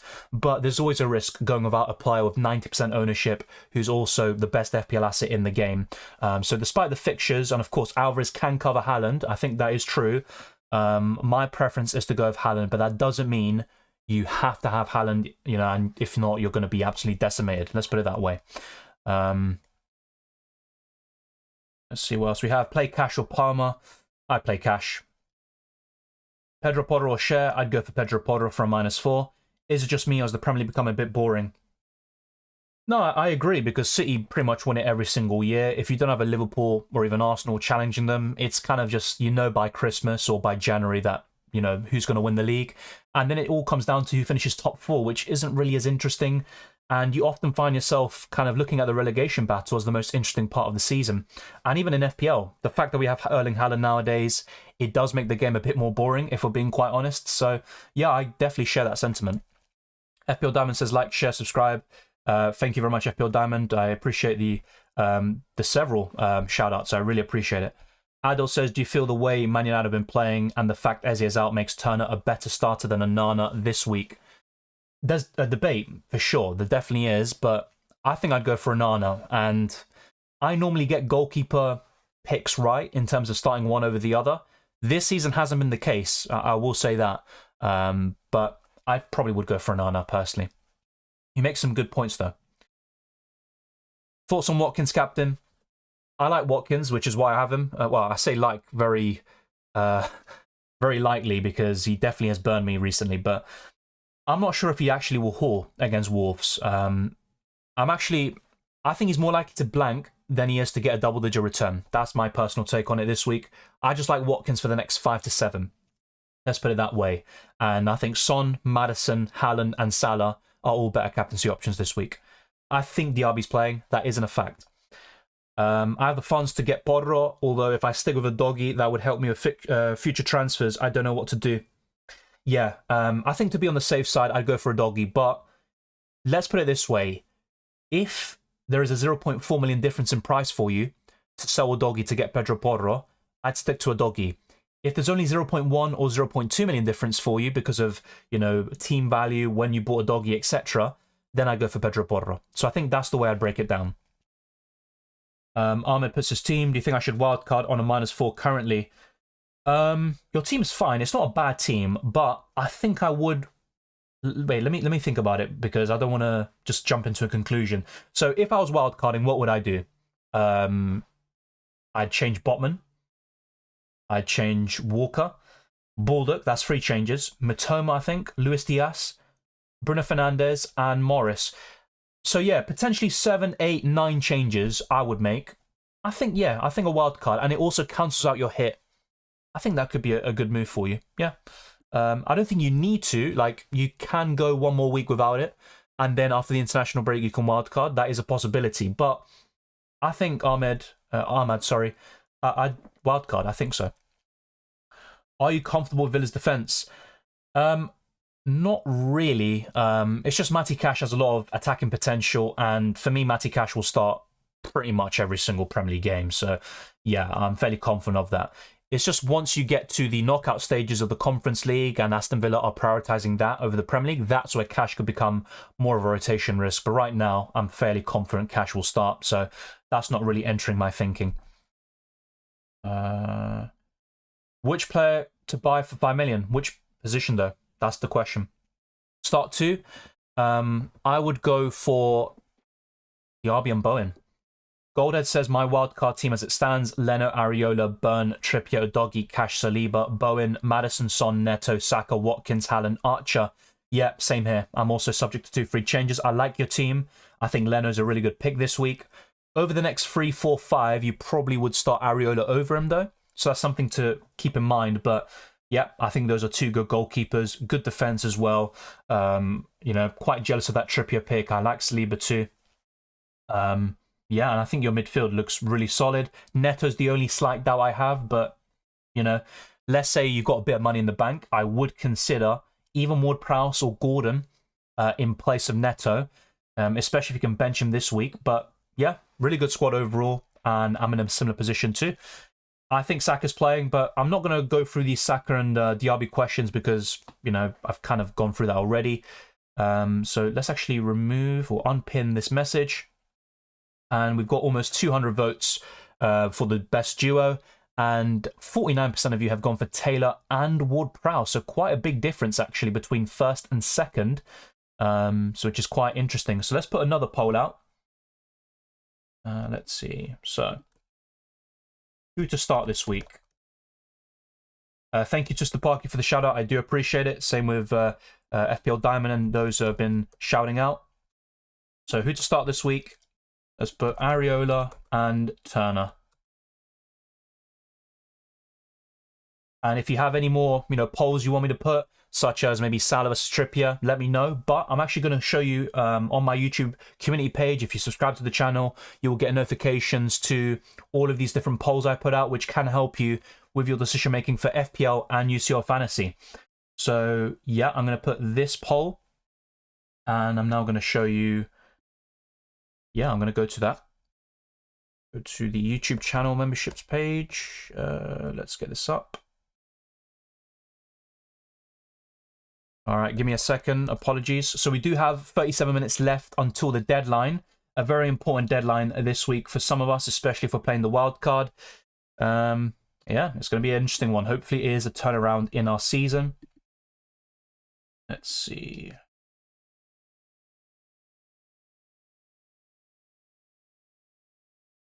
All right, so yeah, all these polls are sorted out, I think. Yeah, all right. So yeah, just going to get my YouTube channel page up, and we're going to go through some different polls that I put out.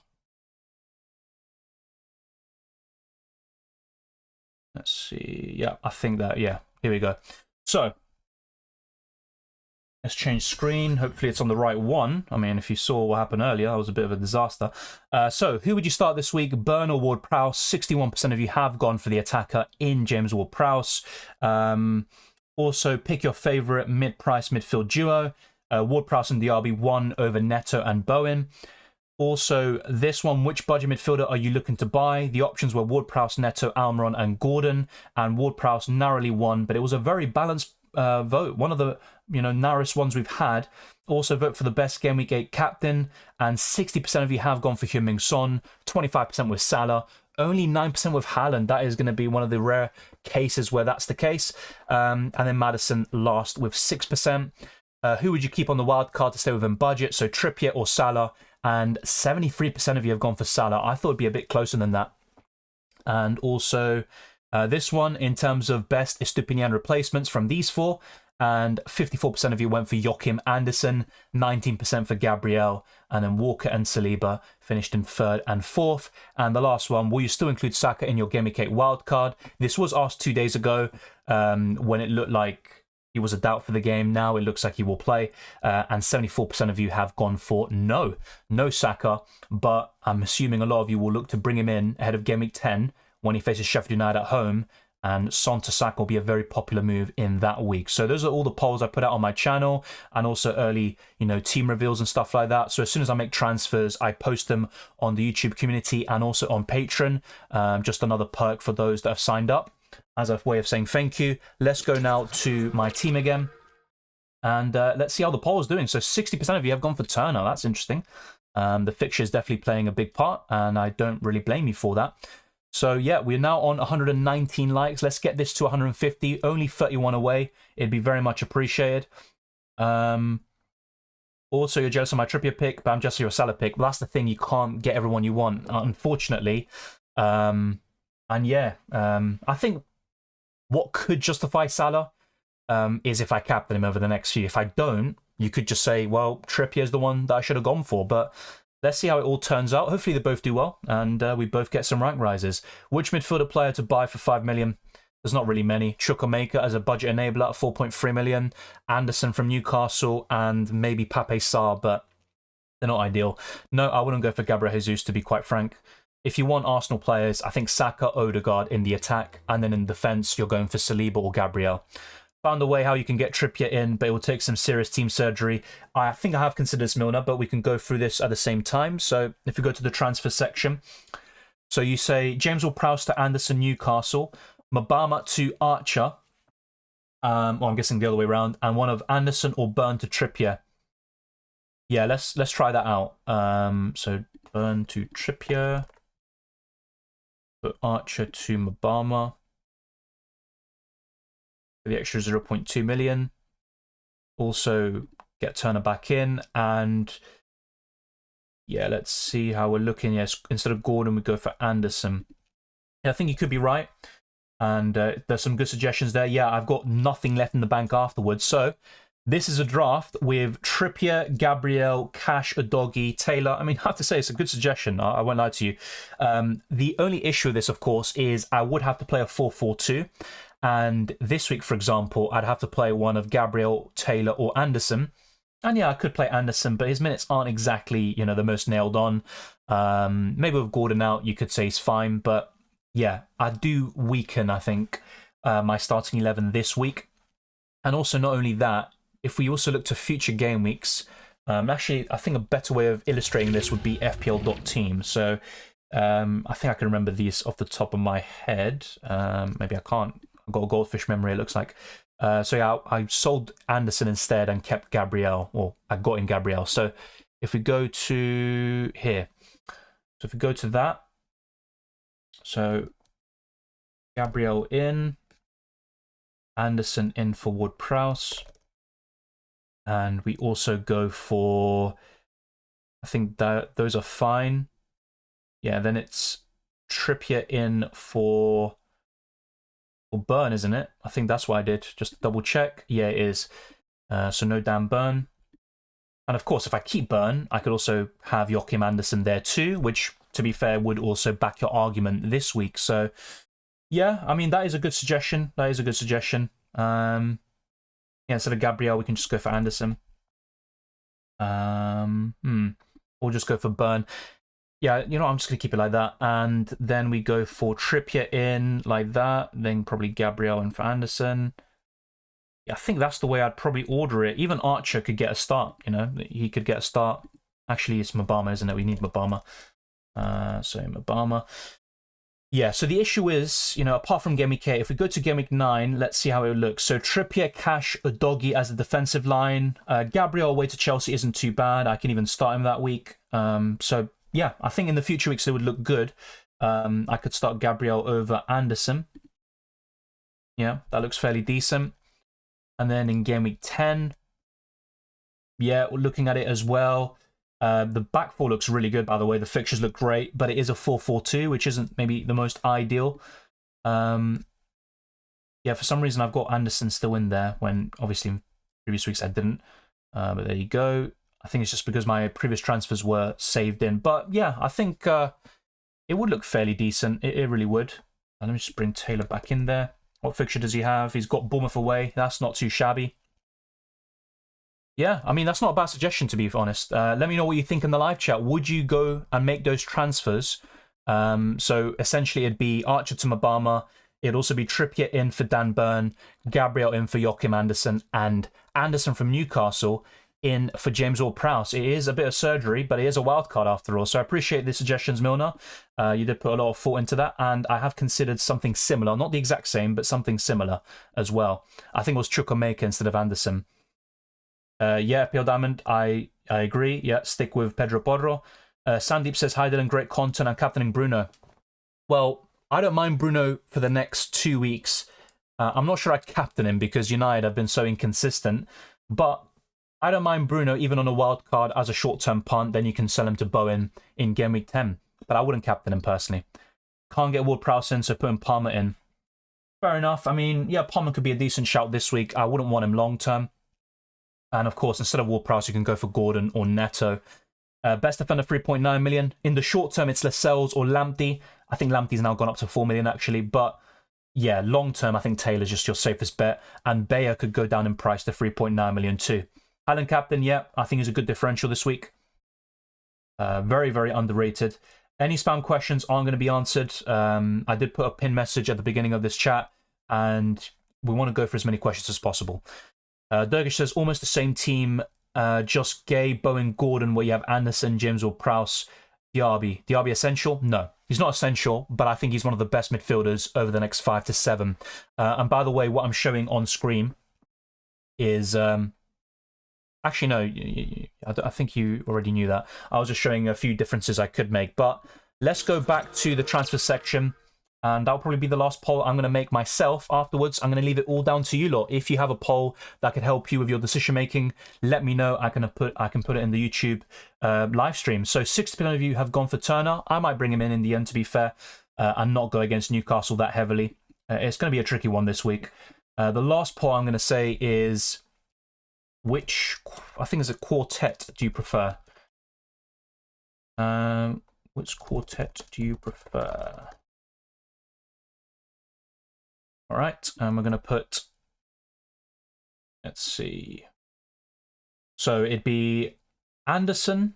I've got to get this right. It's going to be quite a tricky one. So Gabriel, Trippier, Anderson, and Mabama. -1 off. Anything I could do? Just that. I think that is probably the way to go.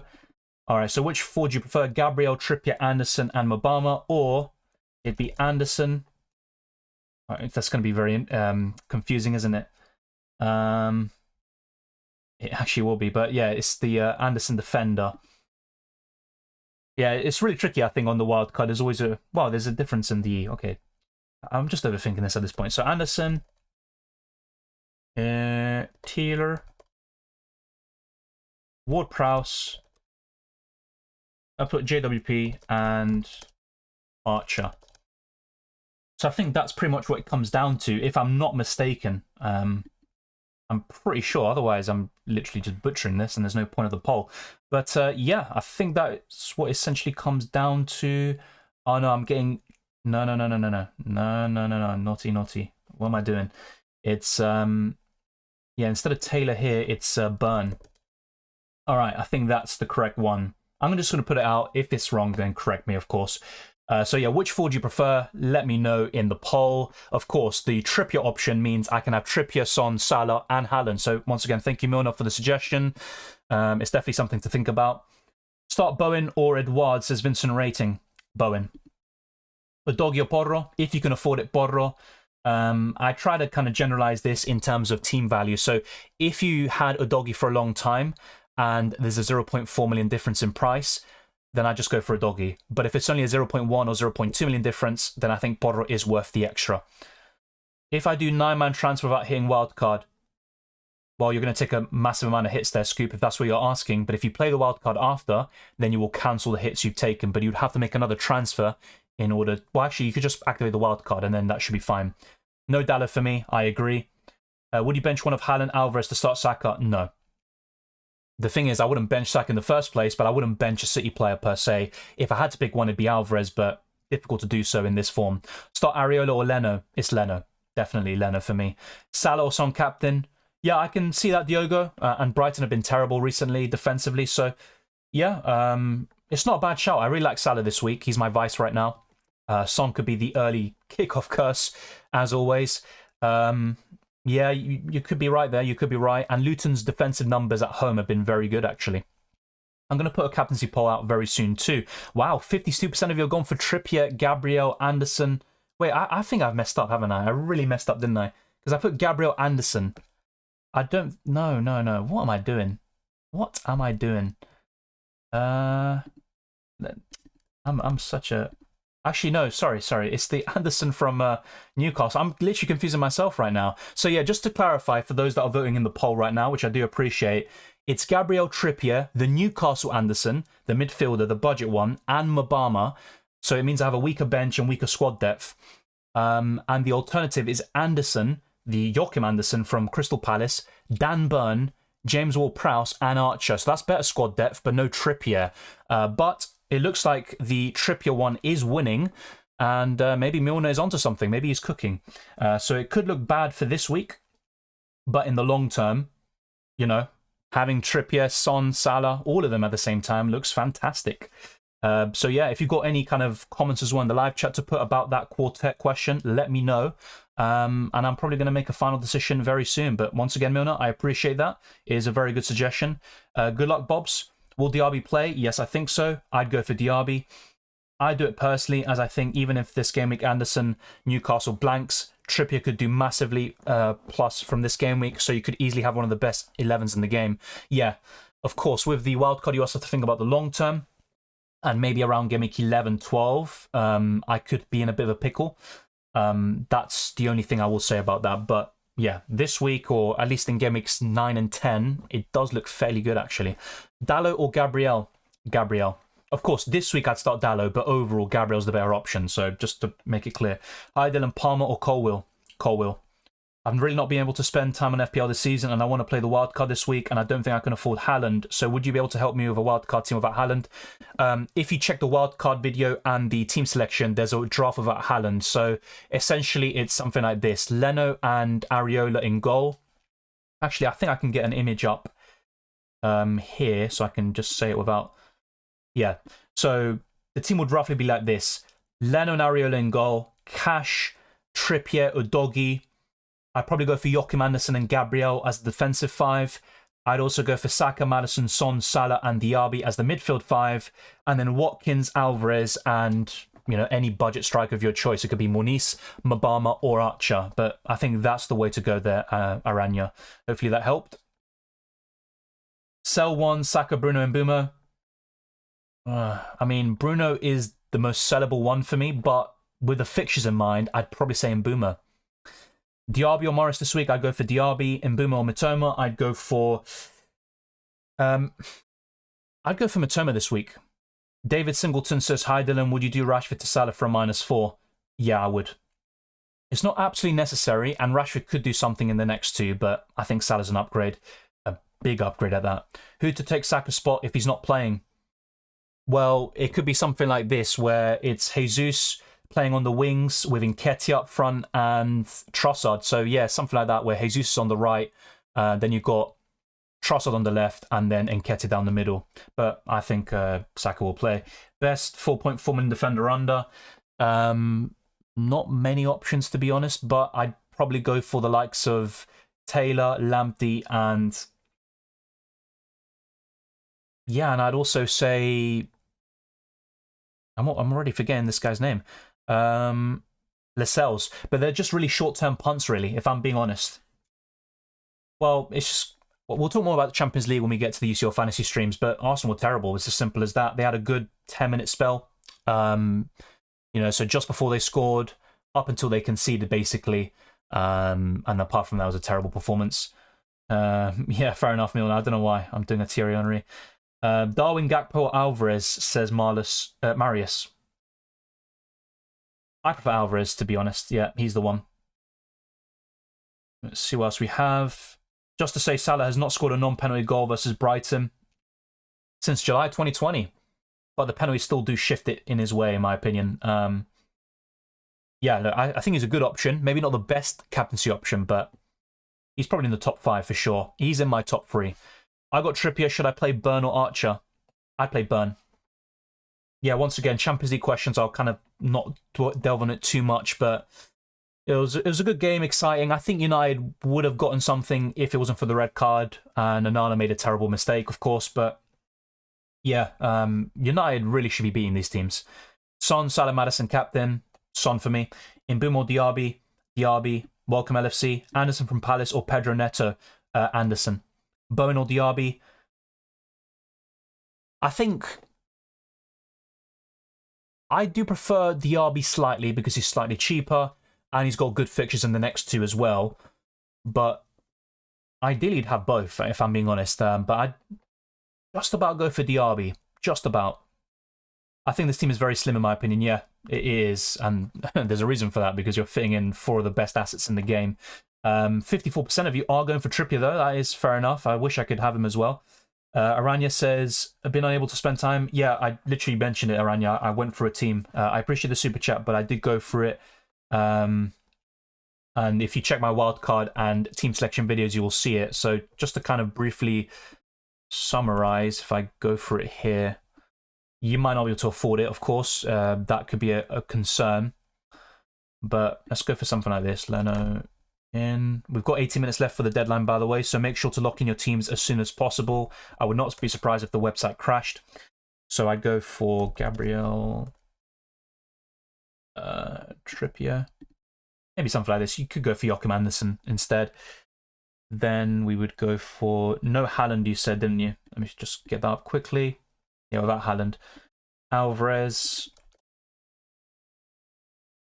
Then we'd go for Saka and for Ward-Prowse. Yeah, you should be able to afford this team quite easily. You've got 1.3 million in the bank. Oh, I've got 1.3 million in the bank. Instead of Gabriel, you can go for Joachim Andersen if you're not really feeling it. But yeah, I think that's a really good squad. Maybe because I've built a lot of team value over the last week. Maybe you could struggle for this, so let me know, Aranya. But this is kind of a general wildcard squad without Haaland. You've got Salah, Son, Maddison, Saka, and Trippier. You've got 2 good goalkeepers, a lot of squad depth defensively. Archer's the one to bench pretty much every single week, but I have to say that looks fairly solid. Yeah, I used the wildcard. It literally says in the title it's a wildcard deadline stream. I'm not sure, Wasting. I don't think so. I haven't even had time to check, but I'll have a quick look and see if I can find anything. If you see any team news, be sure to let me know and we can go through it in the live chat, but I don't think there's any team news. Hi Dylan, Almiron versus Neto versus Colwill. Almiron. Burn or Pedro Porro or share for -4. It'd be Pedro Porro for the attacking threat. Will Foden start? I think so. Darwin, Diaby and Burn, or Trippier and Bowen and Mabama sub. I'm in a similar predicament. My preference is Trippier, Bowen and Mabama sub. Szoboszlai or Diaz? Expecting Spurs to get done by VAR soon? Yeah, balancing things out. Exactly. That's a really good point. Even City, who got hard done by against Wolves. How are you going back to Haaland? No, this is just a wildcard squad for someone else. I already explained in my team selection video. If I went without Haaland, I could do something like Salah down to Jarrod Bowen and then Alvarez up to Haaland. Quite simple stuff, but I think I'm going to go for Haaland in the end, unfortunately. Yeah, I haven't seen anything in terms of team news. Just people saying Son, Richarlison, Kulusevski start, which you'd expect. And people saying Maddison also starts. Not sure how reliable these leaks are, though. So, yeah. Haven't seen anything just yet. Saka or Rashford to Son, it'd be Rashford. I'd rather keep Saka, especially if you have used the wild card already. Ramsdale to Leno, yeah, good transfer, and a Stupinian to Cash, all good transfers. If I had to prioritize one, it would be a Stupinian to Cash, especially if you've got a Turner or Areola on your bench. I don't want to go with Neto, but my squad value got absolutely ruined. Yeah, that's fair enough. I'm also considering Neto. It's not ideal, but it makes sense. No, Maddison's not my captain. He is a consideration, but I think I'm going to go for Son. Start Turner or Areola. Tough. Yeah, I put a poll out and 60% went for Turner. I might go for Turner in the end just to differentiate things, and, you know, I think Newcastle will score. My kind of reasoning behind Areola is the saves points potential. He's just a really good FPL asset. I might just go for Turner and, you know, kind of go against Areola. And what's Turner's ownership? I mean, it's 15%. It's not that high, actually. But it would not surprise me if Turner was benched. It really wouldn't. So I'm going to go for Turner in the end over Areola, but it's, you know, kind of, yeah, that could even change still. If I stick with this 50-man squad, I think Ward-Prowse over Burn is the play. And all that's left is the captaincy. So Son, Salah, Haaland, and Maddison are my options. And yeah, I think I'm going to stick with a Spurs attacker. I think I will. Saka plus Gordon to Bowen and Neto for a -8. No, I don't think so. I think Saka Gordon's better long term, actually. Wildcard in 9 or 10, depends on your team situation. I think wildcard in 9 might seem better for a lot of people, but if you really look at it in terms of fixture swings, 8 and 10 are probably the best. So it just really depends on your team situation. Play Gay or Burn, I play Mark Gay. Captain Salah or Son, you can see the answer on screen. Salah and Alvarez or Haaland and Luis Diaz. Salah and Alvarez. Good luck to one. Starting Bumo or Akanji. Starting Bumo. Hi Dylan, Bruno versus Bowen for a wild card. It would be Bowen for me. What you could do is bring in Bruno and then sell to Bowen in Game Week 10. But like I said earlier, just try not to have too many booked in transfers. I'm going to regret not having Alvarez. Yeah, the likes of Sterling, Alvarez, who I'm selling on the wild card, I could see them doing well this week. It's just the way it is. Took out Ward-Prowse for Neto and Anderson for Mitchell to get in Watkins for Alvarez. It's not horrible transfers. I mean, there's not a big difference between Anderson and other Palace defenders. Ward-Prowse to Neto is fine for the short term. So it's not too bad. But there's nothing wrong with having Alvarez. There really isn't. Hope you're doing well. Who do I start in goal? I'd go for Turner this week. They're Danish. Could I rely on Maddison rising and Saka falling once more to straight swap in Game Week 10? It's possible. I think it's more likely that Saka goes down than Maddison going up at the moment. Is Trossard going to start? I think so, but it's not guaranteed. Thank you, LFC, and also Wasting for moderating. I mean, there were rumours about the Champions League, a lot of heavy rumours about, I think it was Altay, I can't remember the second name, the Turkish goalkeeper coming in for Onana. And it didn't happen, but it could happen now, of course. It's a possibility. I think Onana will start there. Højlund, good differential. Yeah, he's fairly decent. No Premier League goals yet, but I think he will get on the score sheet very soon. Thank you, Sophia. Good luck. Olsen says Diaby, Almiron, Gordon, or James or Prowse. Diaby for me. Starting Boom or Mitoma, I would go for Mitoma this week. Maddison or Haaland captain. Maddison, I think I'd go for Maddison, yeah. So I think the way I'd rank the captaincy ultimately, it's probably Son first, Maddison second, Salah third, and Haaland fourth. I think that's the way. I've just gone for Salah vice just to differentiate it, just in case there's a suspension, which won't happen, but you just never know. But yeah, I think all week I was on Son and Maddison as my captain and vice. So yeah, I think Maddison over Haaland. Should I triple captain Son? I wouldn't personally. It's up to you, but I wouldn't. Will Saka play? I think so. -4 for Diaby or play Kabore. Depends, you know, who are you selling to get Diaby? That's the thing. And if you're taking a hit for Diaby and you're unsure about him starting, that could be counterintuitive. Thank you, Sophia. I appreciate that as well. As he says, like the stream, it really helps us out in the algorithm. And we've been streaming for around 2 hours, and we're trying to get this stream to over 150 likes. We are now 3 away, so let's try to get that. We've almost got 200 people watching. This is my wildcard squad. We've got 11 minutes left, and there are a few things that could change, like Areola in for Turner. And in terms of moves, I could bring in Leno still for Turner. I could also sell Ward-Prowse to Gordon or Pedro Neto. Joachim Anderson could be sold. Even Gabriel could come in for Taylor. So there's a few things here and there, but I think the bulk of these foundations are set in stone. Start Bowen or Diaby. I think I go for Diaby. Salah versus Brighton, 2 goals in 7 games at home, including Cup. 3 goals in 6 games away. 1 was a pen. Yeah, I think Salah's record, I think it's 6 goals and 6 assists in 12 Premier League games, which is fairly decent. It's not amazing, but it's pretty good. It's a return every single game. Of course, away from home is different to at Anfield, but still. I can't convince myself to captain a player playing 12-30. Yeah, fair enough. I mean, I don't blame you. Is having Højlund over Watkins a risky move? Yeah, slightly risky. I think mainly because Man United have been so poor.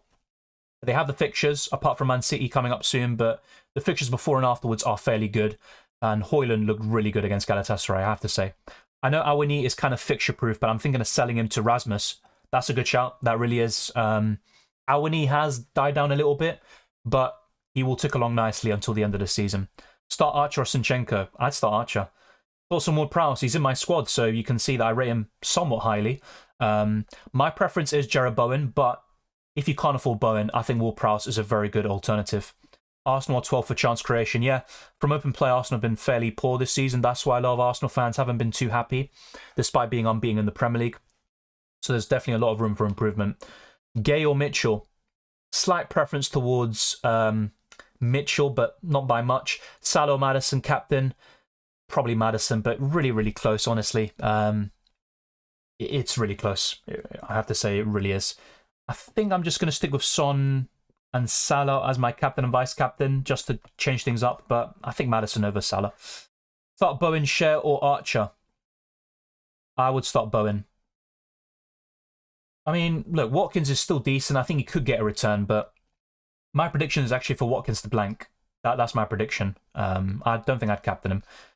Start Alvarez or Bowen? I think I'll go for Alvarez. 10 minutes left. Yep. Doku, Neto, or Diaby? Diaby. Doku's too much of a rotation risk. Hi Dylan, Borro plus Mabama or Udogie and Archer? I mean, with Mabama and Archer, you're probably not going to start them at any point. Archer is definitely a better option than Mabama, but it's not a big deal. So I'd say Borro and Mabama. Best replacement for Salah? I'm not sure I'd sell him this week, to be honest. If you're talking about a wild card and you need to get the funds, then yeah, Salah down to Bowen, Saka, Maddison, Son are all good. Mustafa says James WP. And Watkins or Alvarez and Bowen? Both good duos. I'd probably go for James Ward-Prowse and Watkins, but honestly, both are fine. Salah second captain choice this game week? Yeah, he's third for me. Third or fourth. Yeah, he's definitely up there. But yeah, 6 goals and 6 assists in 12 games against Brighton is decent. Is Nunez a good option over Alvarez? He's a good short-term punt, but I wouldn't do it because I think Nunez is a bigger risk of being benched in Game Week 9 after the international break. Alvarez at the moment just seems so nailed on for City. He could get a rest, of course, but Alvarez will start more games than Darwin at the moment. Should I start Saka or Bowen? I think I'd start Bowen, but both are good. Play Archer over Diaby, not for me. Ward-Prowse plus Neto or Bowen and Anderson? I would go for Ward-Prowse and Neto. Downgrade Maddison to Richarlison to fit in Trippier. I wouldn't do that. I know what you're trying to do, and it makes sense on paper, but I think Maddison is a much, and I mean a much better option than Richarlison. Captain Maddison or Watkins? I'd go for Maddison. Thank you, Alejandro. I appreciate it. Will be an interesting game. Yeah, definitely. I think so. I'm just finally hoping for a green arrow, but yeah, it's been a tough one. -4 Gordon to Diaby. Not sure I'd do that because Gordon's back next week. He'll start most games with Harvey Barnes out. I think I just play Kabore, which isn't ideal. I mean, he is facing Spurs. Yeah, I can see your dilemma, but I don't know if I'd sell Gordon for a -4. If you've got Botman or Estupinian, I'd rather sell them for Pedro Porro or Cash this week. Starting Broya, depends who you start him over, but not a bad option this week. Long term, not really too interested. And Chelsea still don't convince me. Start Diaz or Anderson? Joachim Anderson, I think, but really close. I think Diaz, not a bad option in a potentially high-scoring game. Gabriel and James Ward-Prowse or Bowen and a min-price defender for the bench. I think long-term it has to be Gabriel and James Ward-Prowse. Douglas Luiz or Almiron? It'd be Almiron. Good luck, Mustafa. I appreciate the kind words and hopefully you do well. Play Archer over Diaby? Nope, not for me. Everyone make your final moves before the site crashes. Exactly that. Yep, Saka I think will start, just my opinion. Surely Maddison's a better captain than Haaland this week. Yeah, that's what I said as well. I think Maddison is slightly above Haaland. Yeah, I think the way I'd rank it is Son, Maddison top 2, then Salah, then Haaland. If I had to put a 5th player in, a bit trickier actually. Trippier could be an option with his form, but I'd actually consider a United player like Bruno Fernandes or Rashford as the 5th best captain, but I'm not sure I'd go for them over the top 4. I just hope Haaland doesn't upset us with a banger. Look, honestly, even me owning Haaland right now, I hope he blanks. I really do. Højlund or Solanke? Højlund. The doggy or Anderson? The doggy. Salah's captain against Brian defense feels right. Yeah, of course. And I think the early kickoff curse could come back to bite all of us once again. Should I start Saliba considering it's against City? Ideally, no. I think City will score. Bowen or Diaz? Bowen. Longstaff or Newcastle Anderson? Anderson. Starting Boomer or Diaby? Diaby. James or Prowse and Gay or Diaby and Lascelles? Long term, it has to be James or Prowse and Gay. Maddison over Son. I don't know Maddison, by the way. Fair enough. Thank you, the man, the myth, the legend. Love your dedication and response to the comments. You headed to the pub afterwards. Thank you very much for the kind words, mate, and good luck this week. No, I don't think so. Sometimes, you know, I go to a sports bar or, you know, chill with mates, watch it at a friend's house. I don't think so. If anything, I might just, you know, walk a dog or something. That's what I might do today. If Son blanks, we have long and painful wait. Yeah, that's the big issue with captaining Son, but surely he hauls against Luton, right? Think again. Hi, help. Please, Burn or Mbeumo? Mbeumo has a high ceiling. Yeah, you know what? I think I go Mbeumo this week. Omar says on Wildcard, Bodro and Almiron versus Burn and Maddison already have a doggy. Fair enough. Look, the double up in Spurs defense looks great for the next 2, but around game week 10, you probably want to sell one of them, if I'm being quite frank with you. So, yeah, I'd rather go for Burn and Maddison and double up on Spurs offensively. I think that's the play. Why not Gordon over Ward-Prowse? 1, he's suspended. 2, I want a West Ham player in the long term. And 3, Ward-Prowse has been very consistent. And 4, Gordon gets too many yellow cards. That doesn't mean Gordon's a bad option. I just prefer James Ward-Prowse at the moment. Thank you, Danish. I appreciate that. Hopefully you do well too. Ariel or Turner? I've gone for Turner in the end, but the way I break it down, Turner has a better chance of a clean sheet, but Areola is just a better FPL option in general with saves and bonus points in mind. Start Morris or Castagna? I would go for... That's a tricky one, actually. I think I'll go for Castagna, yeah. Start Bowen or Diaby? I'd go for Diaby. Paul CX says Mitchell and Archer or Gabriel and Mabama. I think Gabriel and Mabama just about, but not much to separate them. Thank you, Ashish. Good luck to you as well. Hope each of us has a very good luck. Need another brace to boost my confidence. Yeah. Ultimately, FPL sometimes comes down to luck, with 50-50 calls especially. And when a player gets injured or gets subbed off because of a red card and stuff like that, all this, you know, sometimes just comes down to luck. Sell Rashford or Fernandes for Son? I'd sell Rashford. Ariel or Turner? I'd start Turner. Ariel is better overall. I just changed my captain from Son to Salah. Fair enough. Good luck, Lager. Is West Ham double up in attack bad? Well, no, because Ward-Prowse and Bowen are good. I would diversify a little bit, and I'm saying this as someone with 2 Spurs attackers, but I think with West Ham, I think the main appeal of a double up in the attack is around game week 10 onwards. Thank you, Witka. I disagree, but thank you very much. Rehan says captain Ronaldo or Haaland. Wish he stayed so he could ask this. Yeah, I'm not sure if Ronaldo will be a captaincy option nowadays, but I get what you mean. Mitchell and Archer or Gabriel Mabama? Yeah, covered that. Did you make the moves from the poll? I haven't, and we've only got 1 minute left. If I were to do it, I'd have to sort things out very quickly and put Trippier in my starting 11, but I think I'm going to stick with this. Yeah, even with this bench, which is still fairly decent, not a big fan of Taylor at all, to be quite frank with you. And you know what? Because I'm considering selling Taylor in a few weeks anyway to Botman or Gabriel, I might just bring in a short-term punt like Lamptey or, let's say, Lascelles. You know, that's also a possibility for me. So, yeah, it's an interesting one this week. There's a lot to think about. Taylor. Good long-term fixtures, but I just don't really like him, do I? I think I might move him on just for the sake of it. So I'm just going to reset that. Maybe go for Lamptey or I mean, can I even do it? I've literally got seconds left. I don't know why I do this, by the way. I really don't know why I do this. Lamptey or Lascelles. Lascelles. Can I even do this in time? Probably not. Let's see what happens. Wow, I did it. Did I? Ooh.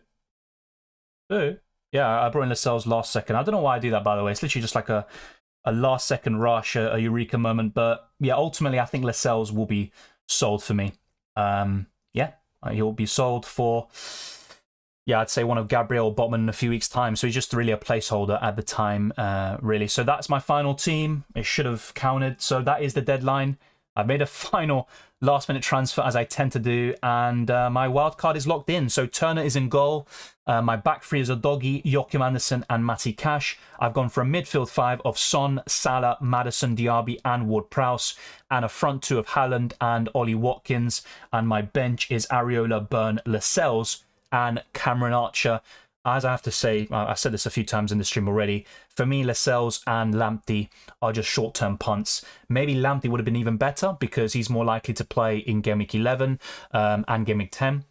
Lascelles probably not. He'll probably lose a spot very soon. But I am looking to sell Lascelles in a few weeks' time, I think, to one of Gabriel or Botman. And in order to do that, it'd be Son to Saka in Game Week 10. So let me know what you think. I'm guessing a few of you will be like, what the hell are you doing, Dylan, at this point? Which, fair enough. It's over. Fairs, he says. Yeah, okay, fair enough. Since you're getting James Ward-Prowse, does that mean you will start him for most games? Yeah. Yeah, I think I'll start in most games. Son hat-trick, says Kai. Let's wait and see. Douglas Luiz in for Diaby. No, not for me. I'd rather have Diaby and Alvarez. Tyre Cruz says, help 1 week only. Trent or Matty Cash. It'd be Matty Cash for me. I think Liverpool will concede. Start Walker or Cash. It would have been Cash. Mitchell or Gay. I have a slight preference for Mitchell, but really both of them are fine. Is West Ham developing attack bad? No. As I said before, it isn't. It's better in Game Week 10 onwards. It's not that bad. Bench 1, Share, Gay, Cash, Udogie. It would have been Share. If I downgrade Bodrot to Udogie, I could do James Ward-Prowse to Diaby. Would you do it? Help. I downgrade Bodrot to Udogie. Yeah, I would have done it, yes, but it's honestly both duos are fine. Good luck, Zaid and Milner. The away kits is just a Chrome extension. Type in FPL away kits Chrome extension, add it to your browser. It has to be Google Chrome or Brave or a Google Chrome power-based browser, and it will work. Thank you, Jay. It's over. Finally made the wild card. Oh my god, I've gone with a crazy team. Let's go, boys. Let's have a goal-mad team. Yeah, hopefully. I think having Lascelles was a bad decision, thinking about if Trippier and, for example, Isak Hall, and then you can have only one. Yeah, true. Just a eureka moment. And I would expect Botman to come back fairly soon. But like I said, in a few weeks' time, I'm probably going to sell Lascelles to one of Gabriel Botman anyway. And that would also include Saka in for Son. Yeah, Zaid, yeah, that could be similar to UCL Fantasy in Matchday 2, where too many away fixtures and a poor return as a result. Will Son, not captain, get harm if he scores a hat-trick? Well, I think his effective ownership will be over 100%. Yeah, it could be Twisted Parky because a lot of people are going against Haaland, and oddly enough, he's a differential this week, and he could be a fairly decent option against Arsenal. Updates on Saka and Diaby injuries? Yeah, with Saka, he's in contention to start, and according to a reliable journalist yesterday, he is clear and ready to play. As for Diaby, I think he's been in training, if I'm not mistaken, and he has a chance of starting this week, and I think both of them will start, personally. Whenever I do a wildcard, I start to do badly. Yeah, I mean, I'm already doing badly, so hopefully, you know, yeah, hopefully you do well, and we just cannot afford to do badly on the wildcard, of course. Made some last-minute changes, one being Salah in. Oh, fair enough. Good luck, mate. Hopefully it goes well for you. Good luck. Let's see a green arrow. Yeah, I mean, it's been since... I don't think I've had a green arrow this season, if you think about it. Game Week 1, I was around 200k. Game Week 2, a slight red arrow, but still decent rank, and then ever since it's been chaos. I've got 0.1 million in the bank, if I'm not mistaken. Don't know why I brought in Lascelles, by the way, but, you know, why not? Also changed captaincy to Salah over Son. Yeah, I get that. And if he blanks, I'm just going to... I think that'll be it for me. If Son blanks, I don't think I'm ever captaining another early kickoff player again. Would Bowen be the better option over James Ward-Prowse? Well, I prefer Bowen, but I just can't afford him with the setup. if I had Saka over Son, then maybe I could have. But that's just the way my team's set up right now. And let's see how it all goes. I'm going to end this poll, by the way, but 52% of you went for the Trippier, Anderson, Mabala, and Gabriel pick, which, fair enough. I just didn't like the squad depth too much with that. But I'm not going to lie, that temptation to have Trippier, Salah, Son, Haaland, all at the same time was very tempting. Now that the chat is a bit calmer, I went with Johnston, Udogie, Cash, Trippier, Diaby, Son, Maddison, Saka, Bruno, Awani, and Haaland. Bench, Flecken, Archer, Kabore, Stupinian, Bruno, and Awani. To Bowen and Rasmus, Game Week 10. Yeah, those are good transfers. I like that. Good transfer plans, and your squad is fairly decent this week. Good goalkeeper. Your defense is absolutely fine too. Yeah, I think your team is in good shape.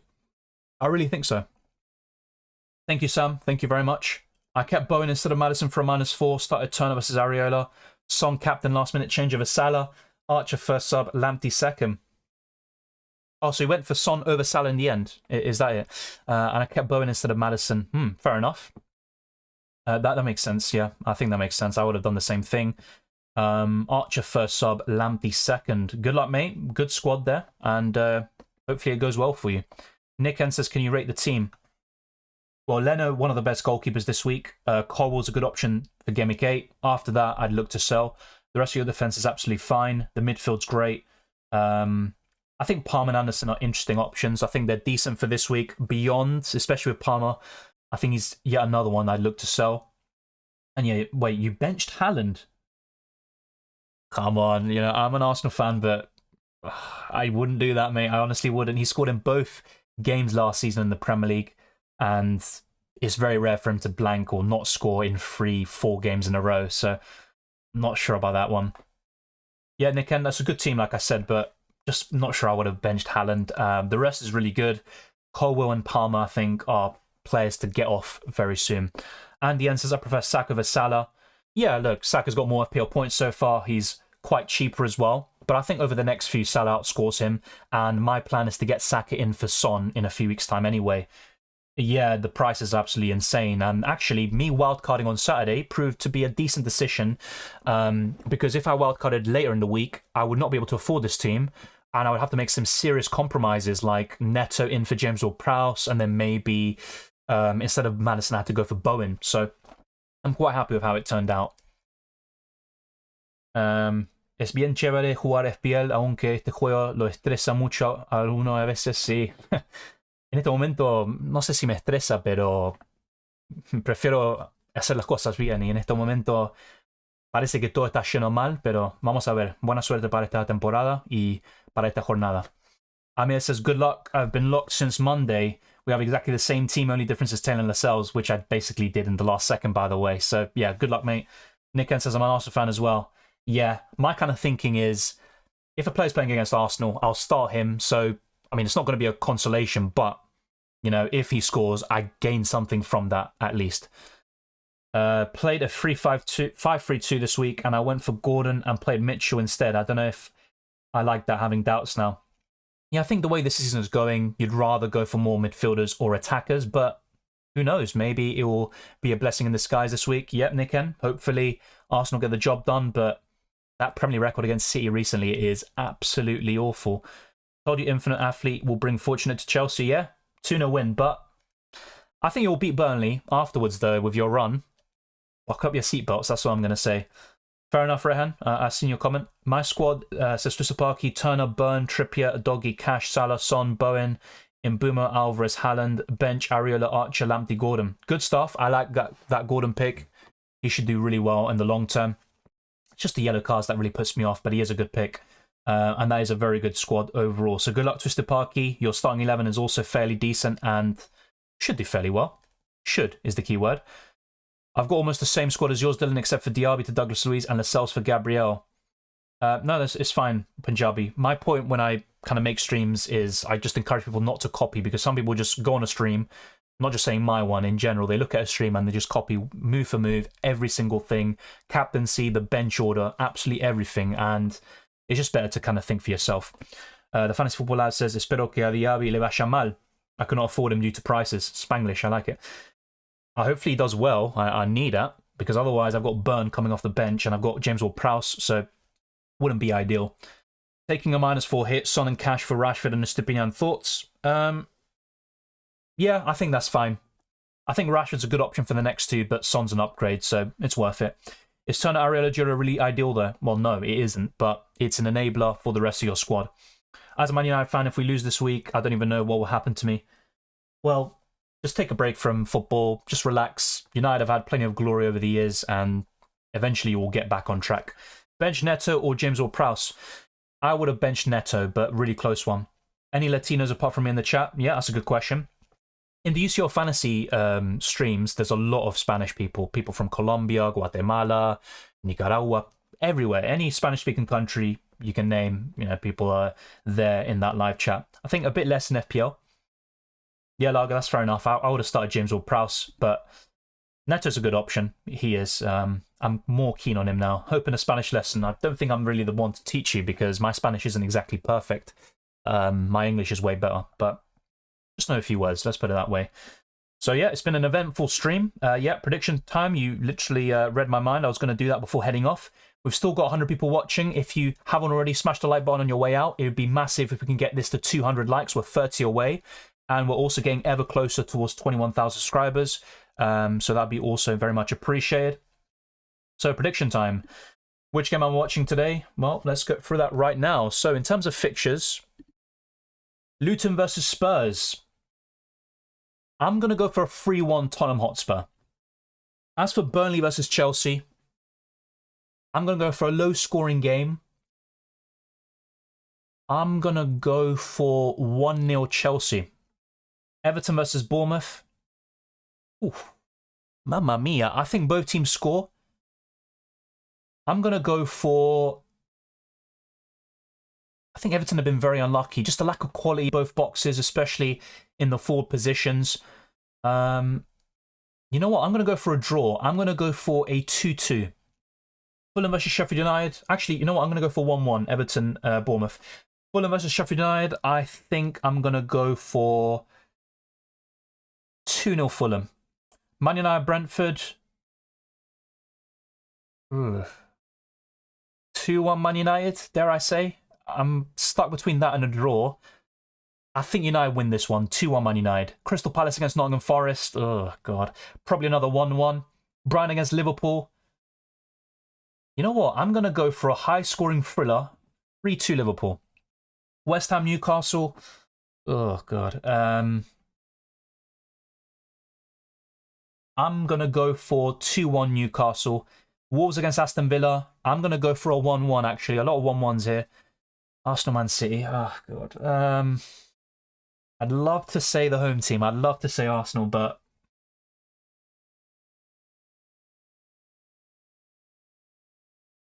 I'm going to go for a draw. 2-2 Arsenal, Man City. I'm kind of being hopeful there, I guess. But I really want the win. I really do. Bruno to Odegaard, is it worth it? Not necessarily, especially next week when Bruno faces Sheffield United. I'd keep Bruno Fernandes there. Fionki says, rate the squad. Yeah, I'd say 7, 8 out of 10 easily. You could even say 9, to be honest. It's a good front three. Maddison to Sack in Gameweek 10, I like that. Yeah, really good stuff. Yeah, I'd say 8 out of 10 easily, maybe even a 9. At the moment, if you copy Craze, you're outside top million. Yeah, that's the point, though, in general. When you're watching videos or streams, it's just all about the conversation, the debate, and just take what people say with a pinch of salt. Don't copy everything they do word for word. You're kind of limiting yourself to how well they can do when you can do even better. That's the way I see it. Few people with your Man United players, yeah, I think they're good differentials this week, especially Bruno Fernandes and Rashford. It would not surprise me if even Onana hauled. It really wouldn't, but I still don't like them long term. Thank you, FPL Diamond. They are differentials. Tob says we have the same team apart. I have Neto and Højlund for Ward and Watkins, as I don't have the funds. Also, Captain Salah. Good luck, Tob. Hopefully you do well too. Made a team with 0 million left in the bank. Leno, Trippier, Anderson, the doggy, Cash, Son, Maddison, Diaby, Salah, Watkins, Alvarez, 4-4-2. But I can do some change since I've been taking FPL lightly this season. Yeah, look, you can do well without Haaland. It is going to be difficult, especially in Game Weeks 9 against Brighton and 11 versus Bournemouth. But you can build a really good wildcard squad without the robot. Thank you for all the help with the wildcard team about Haaland. No worries. Like I said, there was on my team selection and wildcard videos, I talked about several drafts, and there was one without Salah. But thank you. Wasting says DCL on fire. Yeah, he's doing fairly decent. I mean, he scored a tap in the other day, but that's what strikers are there to do. Luton versus Spurs is at 6:30 AM for me. Yeah, just sleep through it and see how you do when you wake up. I definitely wouldn't stay up to watch that, personally. That deadline was far too fast. Yeah, it seems like time just went far too quickly. I didn't have enough time to think about my wildcard during the stream, but there you go. Nick N, thank you. Thanks for the stream, Dylan. Again, your involvement with the chat is amazing. Enjoy the weekend. Likewise, I wish you all the best, and hopefully you get a green arrow. I hate deadlines, not going to lie. Yeah, when I was in Argentina in March, that was the first time I've done videos and streams from Argentina. There's a 4-hour difference, I think it was. And sometimes I basically couldn't do the deadlines on the Saturday because it would have been like 5, 6 a.m. I had to wake up. Something ridiculous like that, or even 4 a.m. So I just did streams the day before. So yeah, I understand that. Arsenal must win now. Yeah, of course, it's a great opportunity, but if there's no Martinelli, if Saka doesn't start, I do have some big doubts. Yeah, it is the time. It is the time, but I'm not sure about cautiously optimistic, but it definitely is a great opportunity for Arsenal. Nah, we're saying hopefully he gets sent off and yeah, gets sent off. I want Haaland to score, but also Arsenal to win. No.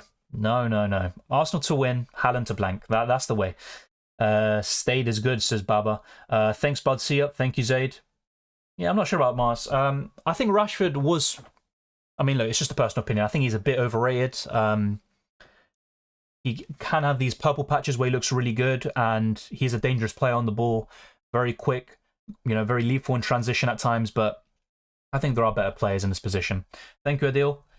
Mr. Blanky says, my 11. Yeah, it definitely is decent enough. You've got arguably one of the best goalkeepers this week, one of the best back threes, a good midfield 5, especially Fernandes as a differential. I like it a lot. I really do. Pros have good advice outside the actual picks. Some people need to listen. Yeah, sometimes I make some good recommendations, for example, and I never even go for them myself, and I just cry that I don't heed my own advice. So yeah, that is definitely true. My team is 99.6 million with 0.9 million in the bank, but I've sold Haaland because I don't think he's worth it. That's fair enough. I think he still is, but of course, he did blank in the last game, even against Leipzig in the Champions League. So doubts are starting to creep in. But if he scores even one goal or a brace this weekend, I think the narrative will change very quickly. I didn't buy Haaland to give me 2 points a week. Well, to be honest, though, he's only blanked twice. Let's put it that way. Diaby to start? I think so. Haaland would love to have Arsenal to get back his form. He can do it afterwards. For now, he can blank. The worst part was when you have to make a transfer last minute because of COVID. Just imagine the deadline for me. On top of that, COVID made the game harder. Yeah, that was just really chaotic. And actually, I did better those seasons than I'm doing now. So maybe I embraced the chaos. But yeah, it was very, very hectic. Not sure Rashford is overrated. I think much more output in a defensive, cohesive teams like Arsenal and City. Yeah, of course. But there was an over-reliance on him last season, and he did well. There's no denying that. But I just think overall, in terms of creativity, dribbling, and all these different facets to the game, even defending, I think there are better wingers out there. I don't think he's poor, though. I don't think he's Trashford, but I think there are better wingers. No lineups yet. You'll see a lineup in 12 minutes' time. Thank you, Mona. I appreciate it. Yeah, if possible, I'll try to do a reaction stream tomorrow. If not, it'll be on Monday. I might be busy tomorrow, but if I'm available, there will be a reaction stream after the Arsenal versus Man City game. Yeah, Captain Son. I want to wake up and see our Son Hall. I mean, it's kind of a weird one for me. I don't really want Spurs or Son to do well, but it would help my FPL team. Arteta for me. I mean, Xabi Alonso's doing a great job at Bayer Leverkusen, but Arteta won a trophy in his first 6 months as a manager, won 2 Community Shields against a great Liverpool and Man City side, and he took Arsenal to, well, pretty much all the way last season. And if it wasn't for injuries, I'd probably argue they would have won the league. So I think Arteta. Xabi Alonso, though, definitely one to look out for. He's very likely to be the next Real Madrid manager after Ancelotti leaves. Yeah, Sports Zone. Lascelles is really a short-term punt. I just brought him in last minute.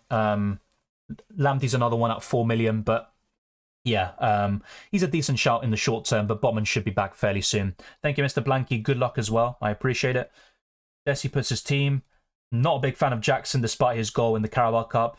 Sanchez is good this week, though. Good defense, good midfield. But yeah, I think your front three, you are missing, in my opinion, Alvarez and Haaland. I think that is the big miss for you. Rashford on pens, everyone would have him. Yeah, he's basically second in command after Bruno Fernandes. I need to do well in my mini league. Winner gets 2 million Colombian pesos. Wow. Good luck, mate. Hopefully you win it. That'll be very, very good. Hey, what was your team value, if you can call it? I'll try to go over that very quickly. So, if we go through it, my official team value, according to the website, is 100.9 million. But when we consider selling value and all that jazz, we go here and just... Oh, no, I can't do it now. Oh, here. 2. All right, so if we transfer out everyone here... no. Concentration to go onto the X. Yeah, lad. All right. So my team value in terms of selling is 100.4 million. But overall, it's 100.9. So, yep, that's my team value. Not particularly great, but enough to build a relatively decent wildcard squad on paper. Good luck, Shivin. Arteta scared of playing Giants? Not sure what you mean there. Don't think Arteta's scared of playing Giants. He's beaten every Premier League team bar Man City. He has beaten them in the FA Cup and Community Shield, but not in the Premier League yet. But no, I don't think so. 0-0 in the Crystal Palace Forest game, yeah. I mean, that'd be amazing, honestly. Yeah, and also that, and Turner saving a penalty. Am I asking for too much? Probably. 2 million COP, Colombian pesos, is $460. Yeah, that's still pretty decent value. Yeah, I don't even want to talk about inflation and stuff like that with all these South American countries, but yeah. Need an Archer Hall tonight. Yeah, I mean, good luck. I wouldn't mind if he does. He's on my bench, third on my bench, in fact, but I wish you all the best there. And actually, one thing I was considering, this is not my final team, it was to put Archer second sub, but there you go. So one last-minute change I made was Lascelles in for Taylor. But I still have nightmares after disaster limitless. Yeah, look, I just have to say a lot of things went wrong. Saka coming off injured. I know he's had a few knocks recently, but when was the last time Saka came off injured? Especially around 25 minutes. Lewandowski, I can't remember the last time he came off injured that early on in the game. So some things just went against you. You just got to take on the chin. My main frustration is that my main team outscored the limitless. It's unbelievable. You know, Doku coming off the bench and scoring. What else? I think I also had Thuram, who I sold. He scored. And yeah, it's really crazy because I think the logic was there to play the limitless or wildcard, and ultimately our normal teams and matchday 1 selections outscored, you know, these chips, even though we might have had 2, 3 or 4 players benched. It's just crazy, and you got to take on the chin. It's by far the worst limitless I've played in any fantasy game, but there you go. And you having missed the price changes, that I wouldn't be able to afford him, so I went with the next best thing I could do, and went with something different. Yeah, Rania, I can understand that. Good luck, and hopefully you do well, and let me know how you get on next week. Then I'm going to save 3 pens in a row. I doubt he'll save 1 in a row, but I think he's actually a decent penalty saver, actually. Fairly decent. One of the better ones in the league, you could argue. Turning to Arsenal is a possibility. Yeah, he's also linked to Spurs and Chelsea. Arsenal definitely need a striker and or winger. Who are you supporting from Argentina? Rosario Central. We won 1-0 yesterday against Huracan. You might not know the team. I'd say it's in the top 8 biggest clubs in Argentina. It's the biggest club in Rosario, and it's the team that Di Maria supports. And he came from there. I actually met him once. I was like 7, 8 years old, so I barely remember it, but I do remember meeting him. He was quite humble. But yeah, Di Maria comes from there. Also some other players you might know, Kili Gonzalez, who played in Inter Milan and Valencia in the early 2000s. Milner says I could see Bruno giving Rashford a pen. Yeah, that's possible. That is possible. And I think there was one occasion last season against Everton in the FA Cup where both were on the pitch and Rashford took it. And by the way, another player that came from Central is Lo Celso. Johnston, goalkeeper's underrated pick. I mean, I concur. I think it's a good pick. I wouldn't double up with him and Anderson, but he is a good pick. And if I had the funds, he would come in for Turner. Is Bellingham the best young player in the world now? Well, he's up there. I think the goals do sway things, you know, and people now suddenly think he's the best. You know, he's already one of the best before that. Let's not forget Mbappe. I know he's 24 now, but you've also got Saka. You've got quite a few options there. But yeah, he's arguably the best. I'd say he's definitely top 3. Pedri's also another great young player. Gavi's also fairly good. Limitless would be such a great chip for FPL. It would be. Spurs line up in 5 minutes. Yeah, we might stick around for a little bit longer, and then I'm going to be gone. If I see no Son or Maddison, that's the end. This is the last stream we're doing. Okay. When does Haaland become a sell if he continues to blank? I mean, let's say he blanks against Arsenal. I'm not selling him against Brighton. I'm just saying it that way. And let's say he gets one goal over the next two, then blanks against United. I'm not selling him against Bournemouth. So it's just kind of a long-term hold for me. This is the time to go against him with the fixtures in mind, and you can cover him with Alvarez, in my opinion, at least for the next 5 weeks or so. But in those two specific game weeks, Bournemouth and Brighton, I think he's going to go absolutely ballistic. No team news at the moment. Fair enough, Amir. Tony to Arsenal and Osimhen to Chelsea. Yeah, I think Osimhen is a better goal scorer. Tony might have more to his game, so to speak. Yeah, the deadline passed around 11. Yeah, Rosario Central. I did show on Saka to Cash and Salah. Yeah, fair enough. Yeah, good transfers. I like Saka, but it's an upgrade overall. I'd still wanted Haaland because now I'd have to hope throughout the game that he doesn't score. Yeah, and he's still getting a lot of big chances. People are saying he's had a bad start to the season. He's got 8 goals in 7 games and 1 assist. Yeah, Aranya, I saw that comment. Good luck. I am from Argentina. Gavi not world best yet. No, he's just another name in the hat. I don't think he's the best either. Joao Felix has a really high ceiling. True, but I don't think he's anywhere near the top 5 for me. Twister Parky says, yeah, he's been frustrating to watch. He just seems to always make the wrong decision. Yeah, fair enough. Yeah, Xavi Simons is a good player too. Good shout. Mars and Weiseng, that's a good shout. So, we've got 4 minutes left. Let's see if we can get any team news. That would be good, would it? Let's see. Any team news? I don't know. I didn't even know where to find team news nowadays. Let's have a quick look. Nothing on Twitter just yet. I saw some tweets saying Son, Kulusevski, and Maddison will start, but don't really trust the sources. They could just be saying that to gain clout. Let's see. If you see any links, by the way, anything on Twitter, then be sure to pop the link in the live chat. That'd be greatly appreciated. But yeah, I don't see anything just yet. Dylan, would you keep Havertz at Arsenal or have Palmer? I'd say keep Havertz. If it was another question like Maddison or something like that, then I'd have a different answer. But I still back Havertz to come good. And I'll be honest, I think he's a scapegoat. Is he an upgrade on Xhaka? No, I don't think he is right now. Does he have potential? Yes, he does. Has he shown it in the last few years? No.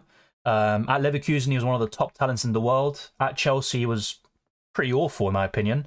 What kind of saved him was his performances in big games, scoring in finals. But yeah, I'd still stick with Havertz there. Yeah, all good, Sanjay. What about you?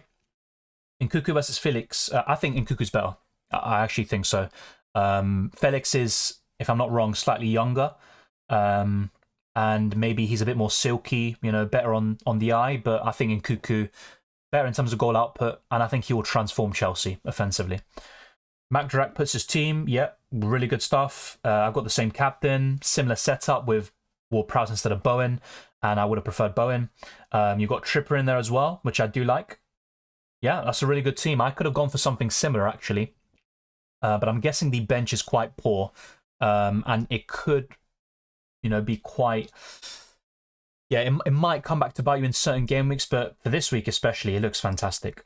UCL things that should be an FPL, ball recoveries, exactly, yeah. Be able to switch players that play the next day, and limitless chip. Yeah, and even from Sky Fantasy Football, passing tiers or shooting tiers, just things that kind of spice things up a little bit. Can Bruno and Rashford realistically outscore Salah and Diaby in the following 2 game weeks? They can.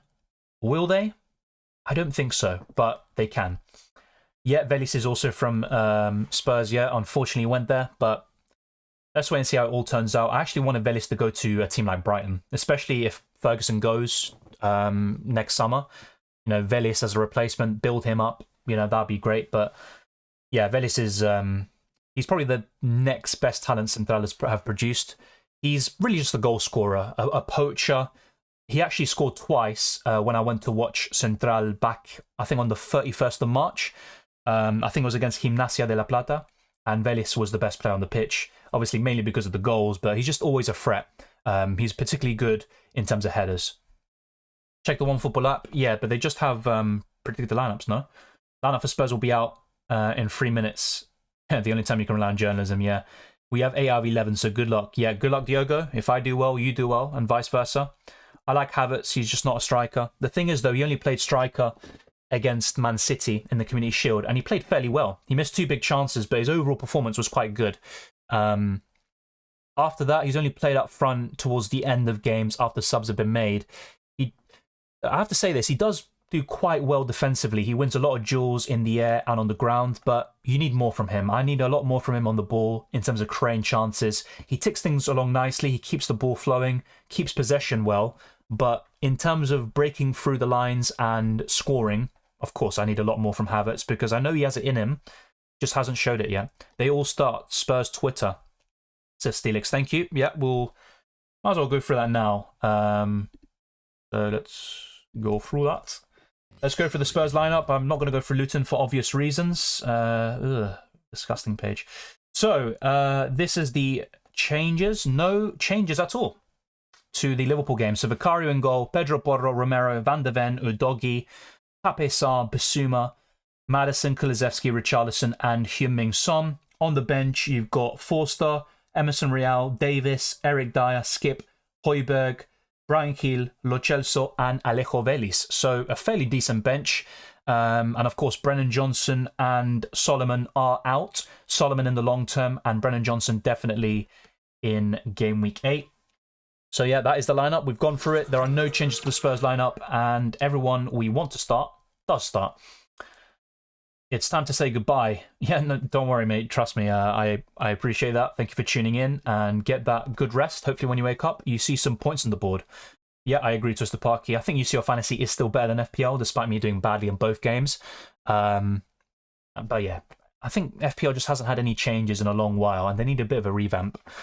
Mac Drax says bench Areola, Anderson, Kabore, Mabama. It's not too bad. You've got a decent second goalkeeper. Anderson's fine.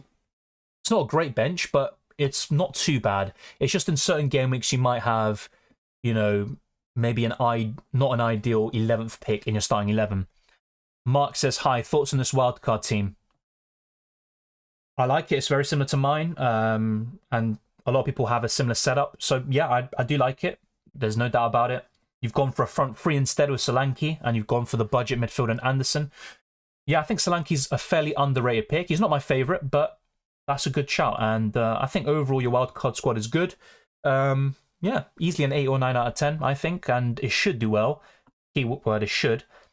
And you've covered most of the key teams and assets for me, apart from Trippier and Saka, but you can't do it all. I also don't have both, and you can get Saka in a few weeks' time.